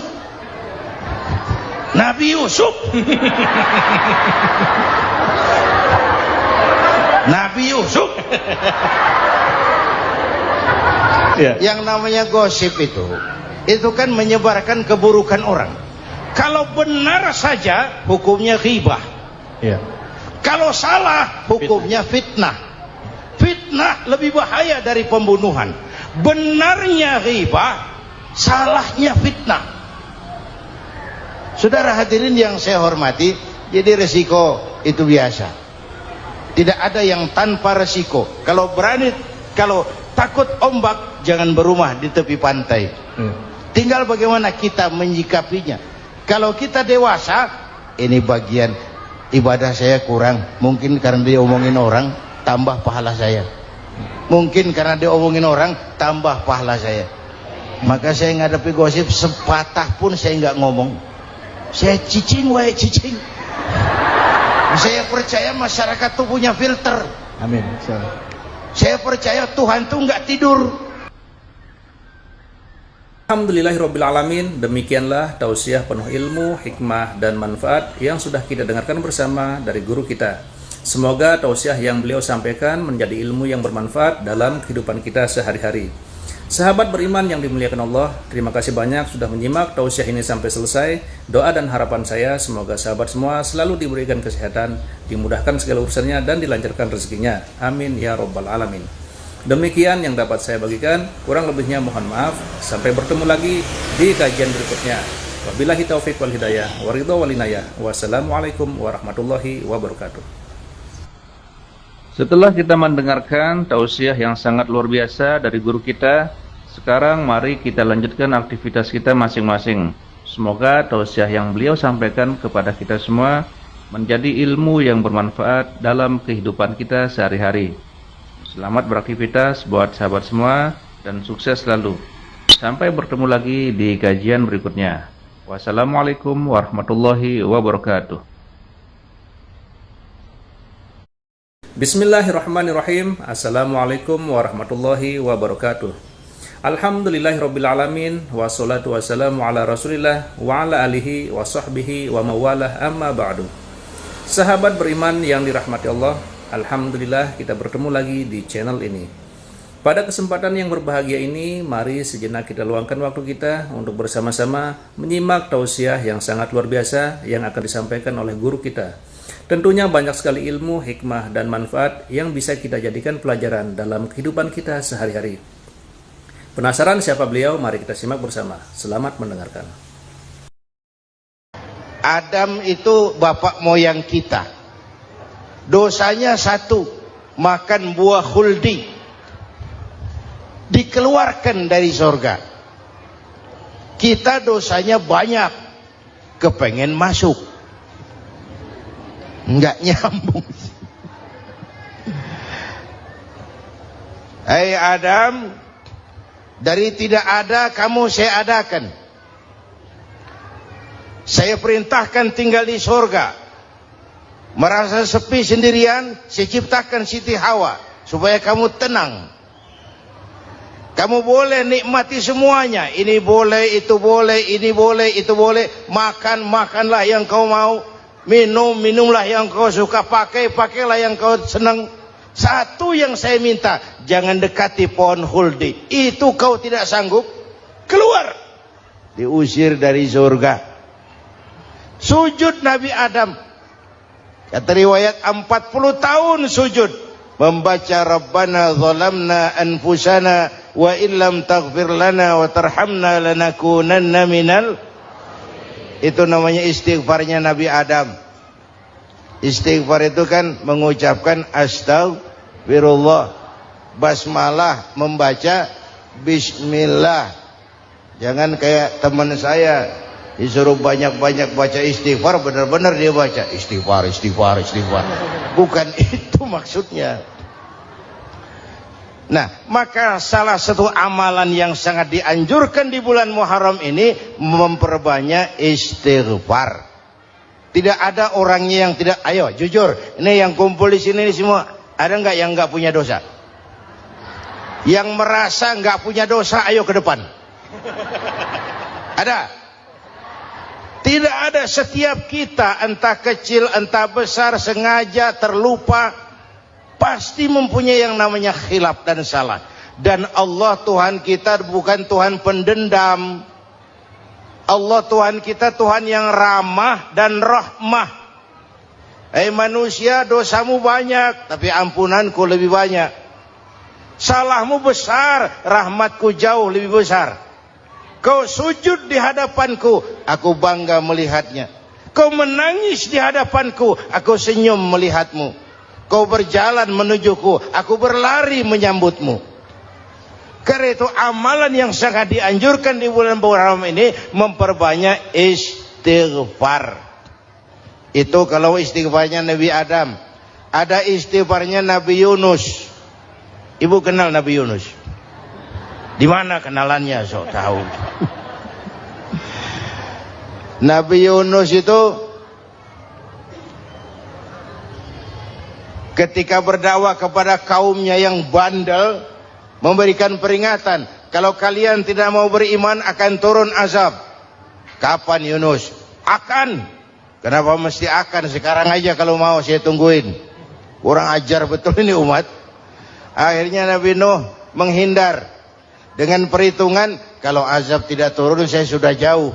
Meragukan janji Tuhan. Lalu naik kapal, dinaiki oleh Yunus, kapal mogok. Dicari siapa biang keroknya ini. Diundi, ternyata Yunus. Sampai 3 kali diundi. Dibuanglah Yunus ke dasar laut. Ditelan oleh ikan nun atas perintah Allah. Telan itu Yunus. Jangan pakai dikunyah, rusak urusan. Telan saja, simpan di perutmu. Dibawa oleh ikan nun ke dasar lautan. Itu yang oleh Quran dikatakan bertemulah 3 macam kegelapan. Zulumatun salas. Gelapnya tengah malam, gelapnya di dasar laut, gelapnya di dalam perut ikan. Itu namanya peteng. Mbahnya gelap. Di perut ikan itulah Nabi Nuh sadar akan kesalahannya, meragukan janji Allah, meragukan janji Allah. Ia sujud di dalam perut ikan itu, membaca la ilaha illa anta subhanaka inni kuntu. Itu istighfarnya Nabi Yunus. Dibacakan istighfar begitu, ikan sakit perut pak. Di dasar laut kemana mau cari apotik?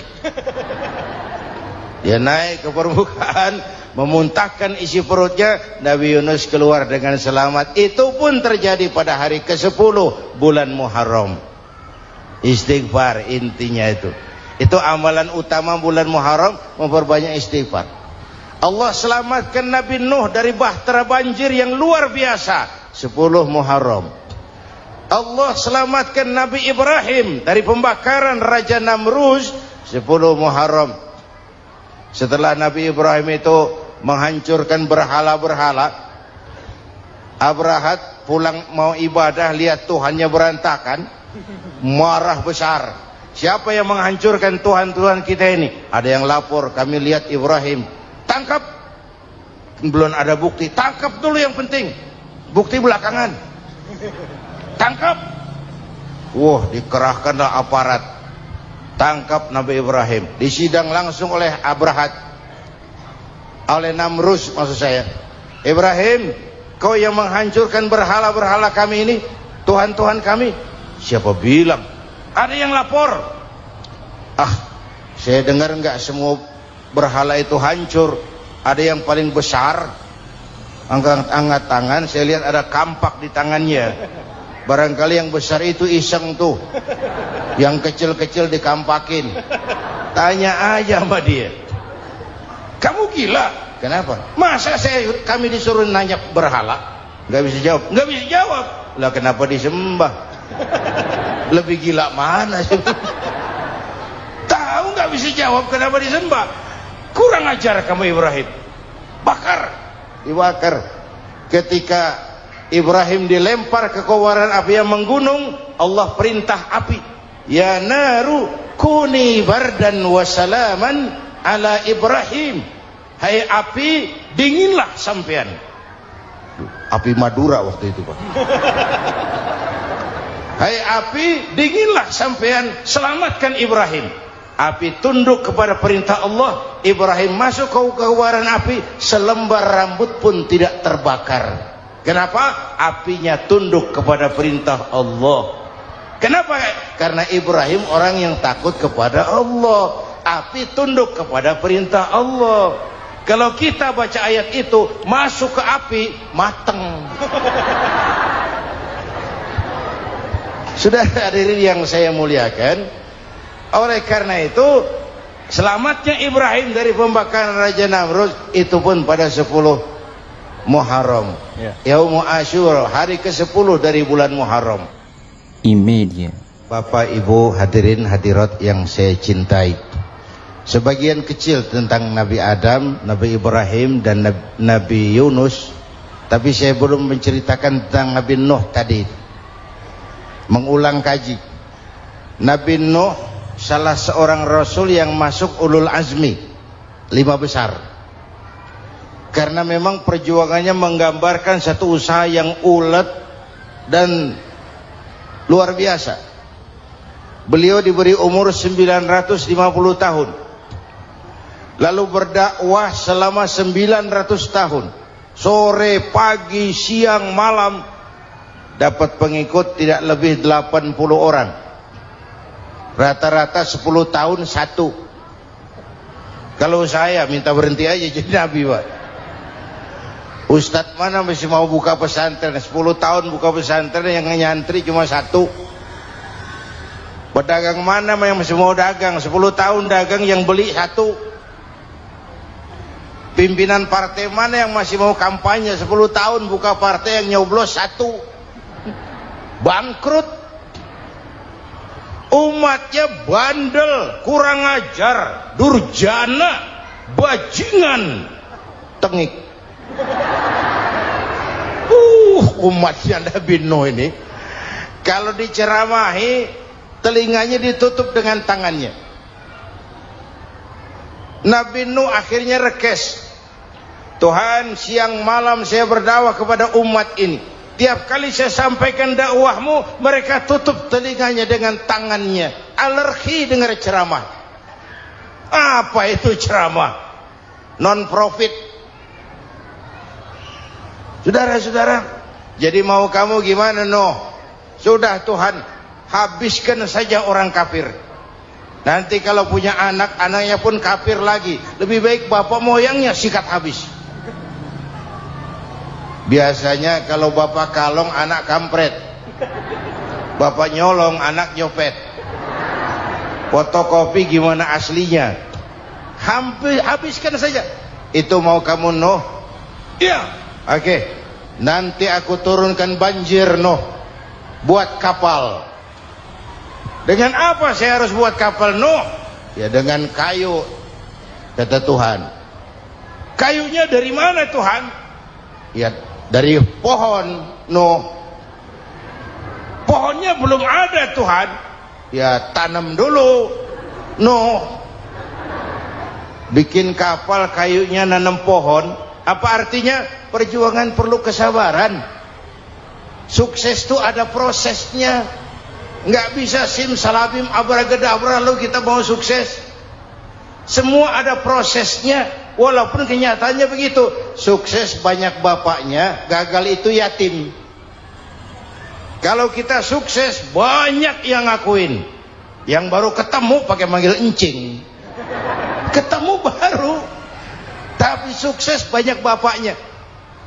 Gagal yatim, nggak ada yang mau ngakuin kalau kita gagal itu.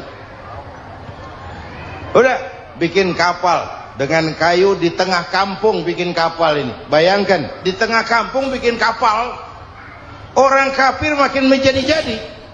Lihat Nuh, kenapa? Makin sarap. Bikin kapal di tengah kampung, mau belayar kemana? Tuh lihat, kalau orang nggak tahu tujuan, mountain setengah jalan. Proses yang dinilai bukan finalnya. Ya kayak gitu kesimpulannya. Saya enaknya sendiri. Bikin kapal, kapal mendekati selesai, ini orang kafir rame-rame datang ke kapal Nuh. Mau apa? Buang najis. Sakit perut, berangkat ke kapal Nabi Nuh. Nongkrong, dapat 2-3 tumpuk, pulang. Penuh lantai kapal dengan najis manusia. Inilah perjuangan. Bukan jalan raya lurus bertabur bunga di kanan kirinya. Banyak ondak dan duri, fitnah, caci maki, antipat, segala macam. Nuh. Ada orang tua dasar kafir, kurang ajar, sudah stroke berangkat juga ke kapal Nuh. Mau buang najis, pincang-pincang digotong orang. Selesai buang najis, dia bangun mau pulang, pegangan tiang kapal terpeleset, jatuh di atas tumpukan najis. Terjadi keajaiban, yang stroke-nya sembuh, lumpuhnya hilang, berangkat digotong-gotong pulang, jalan gagah sekali. Tapi orang kampungnya heran, ente sudah sembuh? Sudah. Berobat di mana? Kok begitu paten? Di kapal Nuh. Masya Allah, sangat luar biasa tausiah yang sudah disampaikan oleh guru kita. Sahabat beriman yang dirahmati Allah, tetaplah di channel ini karena kajian ini belum selesai. Dan masih banyak lagi hal-hal menarik yang akan disampaikan oleh beliau. Tetaplah di channel ini dan mari kita lanjutkan kembali. Selamat mendengarkan. Masih banyak.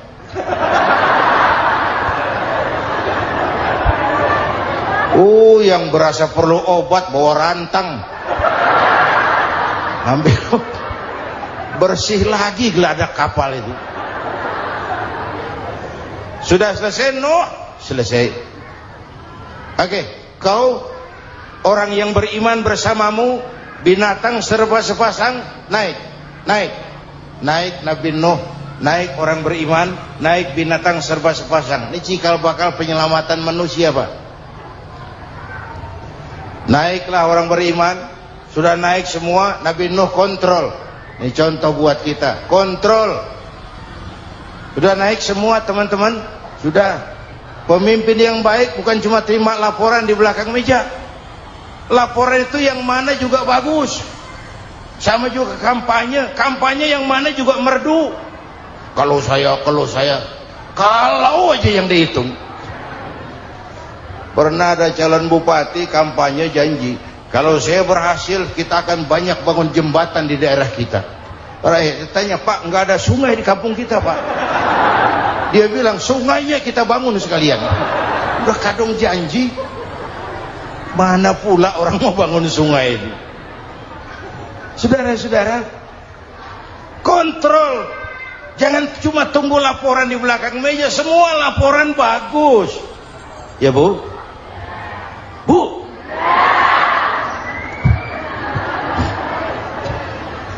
Nabi Nuh kontrol. Sudah naik semua? Sudah Nuh. Pulan bin Pulan naik Nuh. Paimin bin Tukijo naik. Kami lihat naik. Ada orang Jawa juga Kiai? Ada. Sudah kontrol. Kanan anak saya ikut nggak naik kapal? Kami tidak lihat itu Nuh. Kanan. Ini potret. Bapaknya aktif ke masjid, ibunya rajin ke majelis taklim, anaknya keleleran kemana-mana. Bukan di sini, di Prancis. Udah di sini insya Allah sama.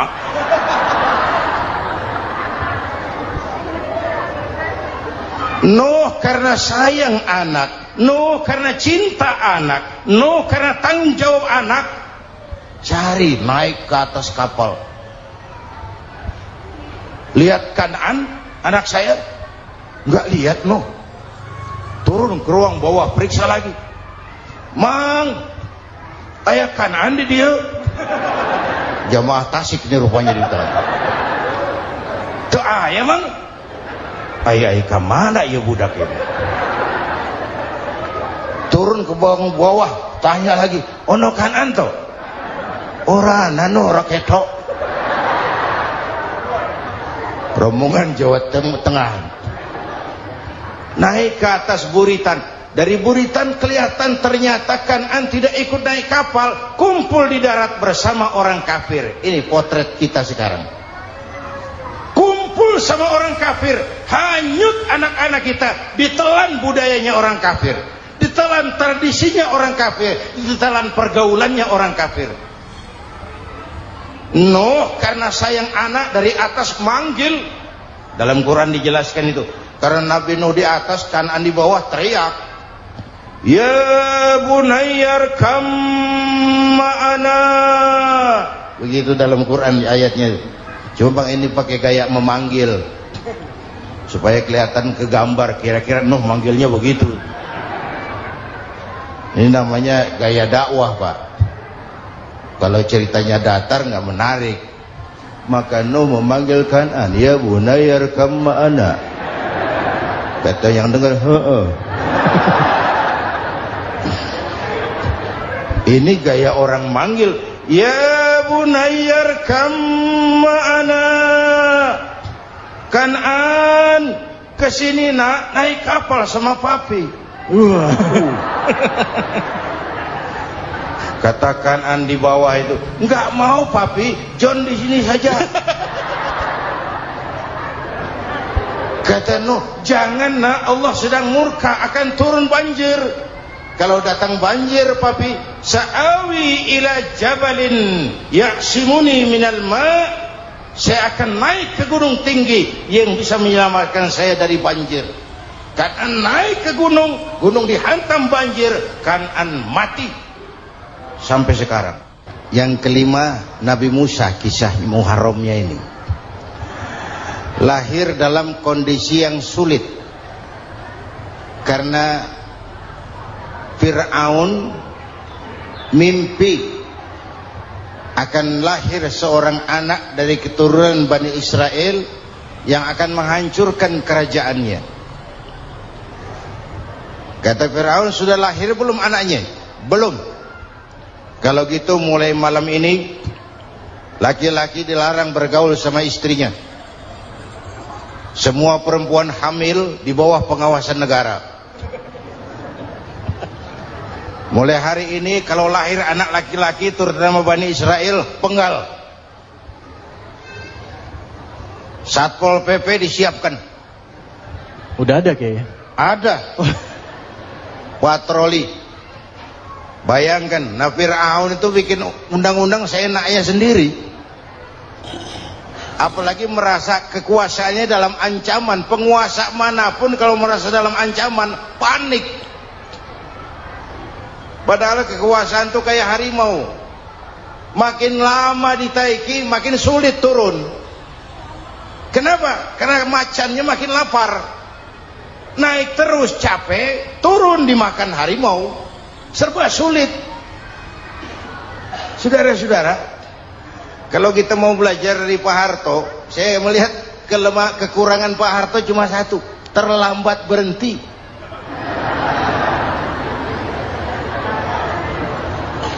Terlambat berhenti. Di sekelilinginya banyak tukang-tukang jilat, tukang-tukang semir. Pak, kalau tidak ada bapak kami bagaimana, Pak? Saudara hadirin yang saya hormati, maka sering saya ingatkan, temanmu yang sejati adalah teman yang membuat kamu jadi benar, bukan teman yang selalu membenarkan kamu. Berapa banyak pejabat-pejabat hancur karena selalu dibenarkan oleh lingkungannya. Bapak benar, Pak. Bapak bijaksana, Pak. Itu tepat, Pak. Benar. Buang angin pun kata kelilingnya, wah bapak sehat. Temanmu yang sejati, teman yang bikin kamu jadi benar, bukan teman yang selalu membenarkan kamu. Bapak Ibu hadirin yang saya hormati, tapi kehendak Allah terjadi. Lahirlah Musa. Bayinya dihanyutkan di sungai Nil. Bayi sudah menderita, dihanyutkan di sungai Nil. Dan akhirnya besar di lingkungan istana Fir'aun. Diriwayat oleh Ratu Aisyah, perempuan Fir'aun. Setelah mulai berjuang, terjadilah itu. Musa dan pengikutnya dikejar oleh Fir'aun. Sampai di tepi laut, Allah wahyukan Musa, lempar tongkatmu ke laut. Dalam kondisi darurat, mukjizat tiada jalan. Kondisi darurat. Kalau tidak, mukjizat itu maunya Allah, bukan maunya Nabi. Nabi nggak kuasa. Allah yang mau. Tapi hidup Nabi bukan mukjizat, manusiawi. Tidak mentang-mentang ada mukjizat tongkat, tiap sulit main tongkat, nggak usah berjuang kalau begitu. Itu darurat menyelamatkan umat. Tongkat dilempar ke laut, laut terbelah. Laut terbelah. Itu secara visualnya bisa kita lihat dalam film The Ten Commandments. Udah nonton belum? Urusan nonton kalah sama Ustadz bagaimana sih? Ten Commandments, 10 firman Tuhan. Tekniknya bagus loh. Bagaimana laut terbelah. Musa lewat, Fir'aun mengejar. Musa sampai di ujung sana, Fir'aun masih di sama tengah perjalanan. Laut nutup kembali. Laut menutup kembali, Fir'aun tenggelam. Cengap-cengap di lautan. Begitu nafas sampai di tenggorokan, Fir'aun sambil cengap-cengap itu, amantu bi Rabbi Musa wa Harun. Duh, kalau begini mah saya juga percaya sama Tuhannya Musa. Malaikat maut jengkel, goblok loh. Terlambat sekarang. Ditenggelamin terus. Modar. Musa selamat. Fir'aun mati. Jenazahnya, jasadnya terdampar di pinggir laut. Beberapa waktu kemudian ditemukan orang, dimumi, dibalsem, diawetkan. Itu sesuai janji Quran. Wa kadzalika nunajjika bi badanika litakuna liman khalfaka ayah. Kami selamatkan badan kamu agar jadi pelajaran bagi orang-orang sesudah kamu nanti. Janji Quran tepat. Janji itu 14 abad yang lalu. Jasad Fir'aun ditemukan, dimumi, diawetkan, dibalsem di bawah nama Farao Ramses II. Sekarang tersimpan di Museum Negara di Mesir. Kapan-kapan nanti ibu main ke Mesir, mampir. Naik ojek paling berapa itu? Oh, orangnya tinggi, hidungnya mancung, pokoknya pantaslah jadi Fir'aun. Selamatnya Musa di kejaran Fir'aun di ujung sana itu terjadi pada hari ke-10 bulan Muharram, yang oleh orang Nasrani diperingati dengan hari raya Paskah. Mereka melaksanakan puasa, mensyukuri nikmat keselamatan dari kejaran Fir'aun. Makanya kalau kita ikut puasa di bulan Muharram, bukan mengikuti syariatnya Nasrani, salah. Karena Nabi mengajarkan, itu sumbernya. Bukan ikutan sama ibadahnya Israel. Tapi memang agama ini kan merupakan mata rantai. Datang Rasul baru melengkapi Rasul sebelumnya, datang Rasul baru melengkapi Rasul sebelumnya. Mata rantai yang berkaitan. Setelah Muhammad selesai, selesailah tugas Nabi dan Rasul.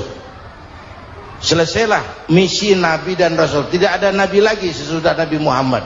Itu harga mati, titik. Gak ada kompromi. Siapapun sekarang ini nggak datang ngaku jadi Nabi, wajib tidak percaya. Wajib tidak percaya. Tapi kaitannya memang kita bilang Nasrani, orang bahasa Arab, bahasa Ibraninya Nazaret,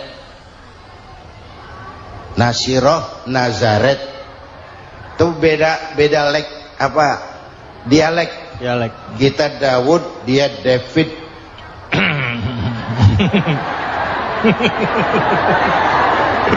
Ibrani. Kita Ali, dia Alek. Kita Sulaiman, dia Solomon. Kita Camat, dia Comot. Ini yang ngomong ini comot sembarang. Imedia. Bapak dan Ibu jamaah yang saya cintai, pertanyaan pertama, hijrah qalbiyah. Ada hijrah badaniyah, hijrah fisik yang dilakukan Nabi dan sahabat dari Mekah ke Madinah. Itu hijrah badaniyah. Ada hijrah qalbiyah, hijrah hati. Dan ini yang kita perlukan sekarang. Karena refleksinya akan membias kepada alur kehidupan. Kalau hati kita mau berhijrah, fisik akan ngikuti.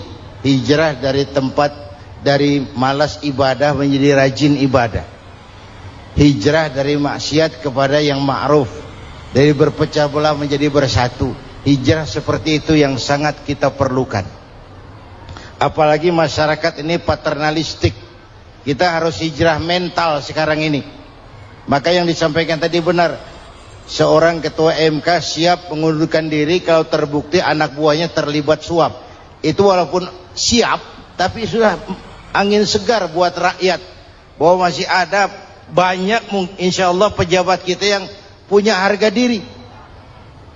Walaupun ada juga pejabat kita yang muka tembok, kulit badak, kuping kebo.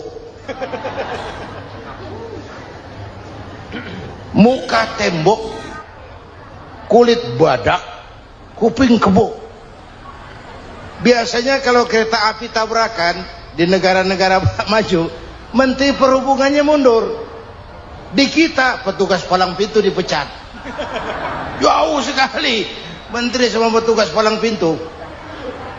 Yang benar-benar diadili yang krocok-krocok, kopral-kopral gitu.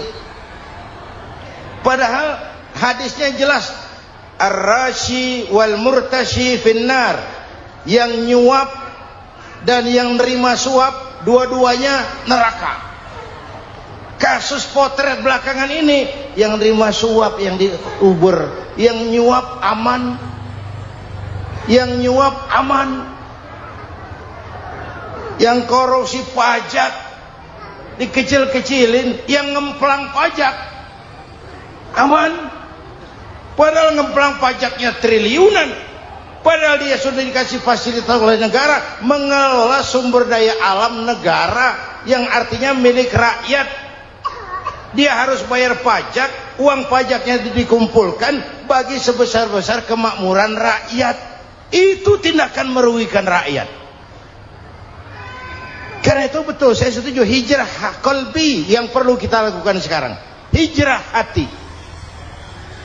Kita ini bangsa Indonesia, nah, seperti timnas. Timnas sekarang anak-anak muda sudah berani pakai baju PSSI. Iya. Kenapa? Menang. Coba kalau kalah terus, nanti menang. Tapi bangsa Indonesia itu memang seperti timnas, namanya kesebelasan. 11 orang. Walaupun ada pemain bintang, ya ada presiden, gubernur, menteri, itu bintang-bintang. Tapi bintang baru ada artinya kalau dibantu 10 pemain yang lain. Cristiano Ronaldo, siapa itu? Penyerang tengah Real Madrid, bintang. Lionel Messi, siapa lagi? Barcelona, bercelana.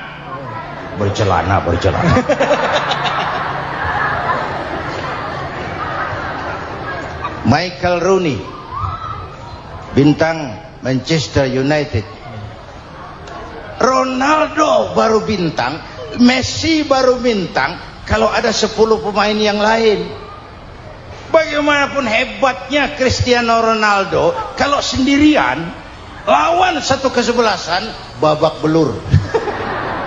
Itulah kita, bangsa Indonesia. Kita satu kesebelasan, harus saling memperkuat. Ada bangsa kita ini yang jadi jaksa, ada yang jadi hakim, ada yang jadi polisi. Itu posisi penyerang tengah, kiri luar, kanan dalam, back, striker, kiper, posisi. Tapi sadar, kita satu kesebelasan, Bung. Jangan bikin gol ke gawang sendiri. Kalau punya bola bagus, operan dong sama temannya. Yang bisa menciptakan gol, operan. Ada yang jadi pengusaha besar, bagus boleh. Punya untung besar, operan. Kasih masjid, kasih pesantren, operan. Ini kesebelasan kita kalau punya bola, pelitnya setengah mati, Pak. Nggak mau ngoper. Bawa sendiri, mending bikin gol. Enggak. Kita ini satu kesebelasan. Satu sama lain harus saling memperkuat. Bahwa ada penyerang tengah, itu si posisi. Tapi kalau memang peluang memungkinkan, ayo dong operan. Saya Saya iri sama kesebelasan Nasrani di Indonesia. Mereka kalau punya bola operannya cakep. Gereja cepat selesai, rumah sakit Kristen cepat selesai. Kenapa? Operannya bagus. Kita ini kalau punya bola bawa sendiri, nggak mau ngoper, maka masjid nggak selesai-selesai. Madrasah banyak yang bocor, rumah sakit Islam kalah bersaing. Kenapa? Operannya berat. Ayo menyadari kita ini timnas, satu kesebelasan. Jangan menjegal kawan seiring, kawan sendiri dijegal. Sudah musuh terlalu kuat, gawang sendiri dijebol. Akhirnya terbalik kita ini. Ujian terberat telah diberikan Allah kepada para anbiya, kemudian para aulia, kemudian para ulama. Summal amsal fal amsal, ke bawah dan ke bawah, diuji setiap orang menurut kekuatannya berpegang kepada agama. Kalau karena anak Melayu bilang, kalau takut dengan ombak jangan berumah di tepi pantai. Kalau takut diterjang ombak jangan berumah di tepi pantai. Kata ibu tadi, mau jadi pohon tinggi harus berani ketiup angin. Makin tinggi pohonnya makin keras anginnya. Takut angin jangan jadi pohon tinggi, jadilah rumput. Nggak ditiup angin tapi diinjak kebo. Apa yang nggak ada risikonya? Apa yang nggak ada risikonya? Semua nabi ada yang dihantam kekuasaan yang arogansi. Ibrahim berhadapan dengan Namrud. Musa berhadapan dengan Fir'aun. Ada yang diuji dengan berhadapan umat yang sangat kurang ajar. Ada yang diuji dengan gosip yang dahsyat. Nabi Yusuf digosipi sama Zulaikha itu. Nabi Yusuf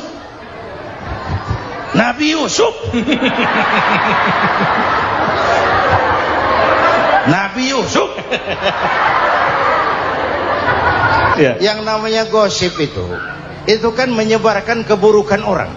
Kalau benar saja hukumnya ghibah.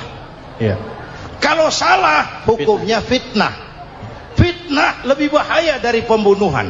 Benarnya ghibah, salahnya fitnah. Saudara hadirin yang saya hormati, jadi resiko itu biasa. Tidak ada yang tanpa resiko. Kalau takut ombak jangan berumah di tepi pantai. Tinggal bagaimana kita menyikapinya. Kalau kita dewasa, ini bagian ibadah saya kurang, mungkin karena dia omongin orang tambah pahala saya. Mungkin karena dia omongin orang tambah pahala saya. Maka saya ngadapi gosip sepatah pun saya nggak ngomong. Saya cicing. Saya percaya masyarakat tuh punya filter. Amin. Saya percaya Tuhan tuh nggak tidur. Alhamdulillahirrabbilalamin. Demikianlah tausiah penuh ilmu, hikmah, dan manfaat yang sudah kita dengarkan bersama dari guru kita. Semoga tausiah yang beliau sampaikan menjadi ilmu yang bermanfaat dalam kehidupan kita sehari-hari. Sahabat beriman yang dimuliakan Allah, terima kasih banyak sudah menyimak tausiah ini sampai selesai. Doa dan harapan saya semoga sahabat semua selalu diberikan kesehatan, dimudahkan segala urusannya, dan dilancarkan rezekinya. Amin ya rabbal alamin. Demikian yang dapat saya bagikan, kurang lebihnya mohon maaf. Sampai bertemu lagi di kajian berikutnya. Wabillahi taufiq wal hidayah, waridho wal inayah. Wassalamualaikum warahmatullahi wabarakatuh. Setelah kita mendengarkan tausiah yang sangat luar biasa dari guru kita, sekarang mari kita lanjutkan aktivitas kita masing-masing. Semoga tausiah yang beliau sampaikan kepada kita semua menjadi ilmu yang bermanfaat dalam kehidupan kita sehari-hari. Selamat beraktivitas buat sahabat semua dan sukses selalu. Sampai bertemu lagi di kajian berikutnya. Wassalamualaikum warahmatullahi wabarakatuh. Bismillahirrahmanirrahim. Assalamualaikum warahmatullahi wabarakatuh. Alhamdulillahirrabbilalamin. Wassalatu wassalamu ala rasulillah wa ala alihi wa sahbihi wa mawalah, amma ba'du. Sahabat beriman yang dirahmati Allah, alhamdulillah kita bertemu lagi di channel ini. Pada kesempatan yang berbahagia ini, mari sejenak kita luangkan waktu kita untuk bersama-sama menyimak tausiah yang sangat luar biasa yang akan disampaikan oleh guru kita. Tentunya banyak sekali ilmu, hikmah, dan manfaat yang bisa kita jadikan pelajaran dalam kehidupan kita sehari-hari. Penasaran siapa beliau? Mari kita simak bersama. Selamat mendengarkan. Adam itu bapak moyang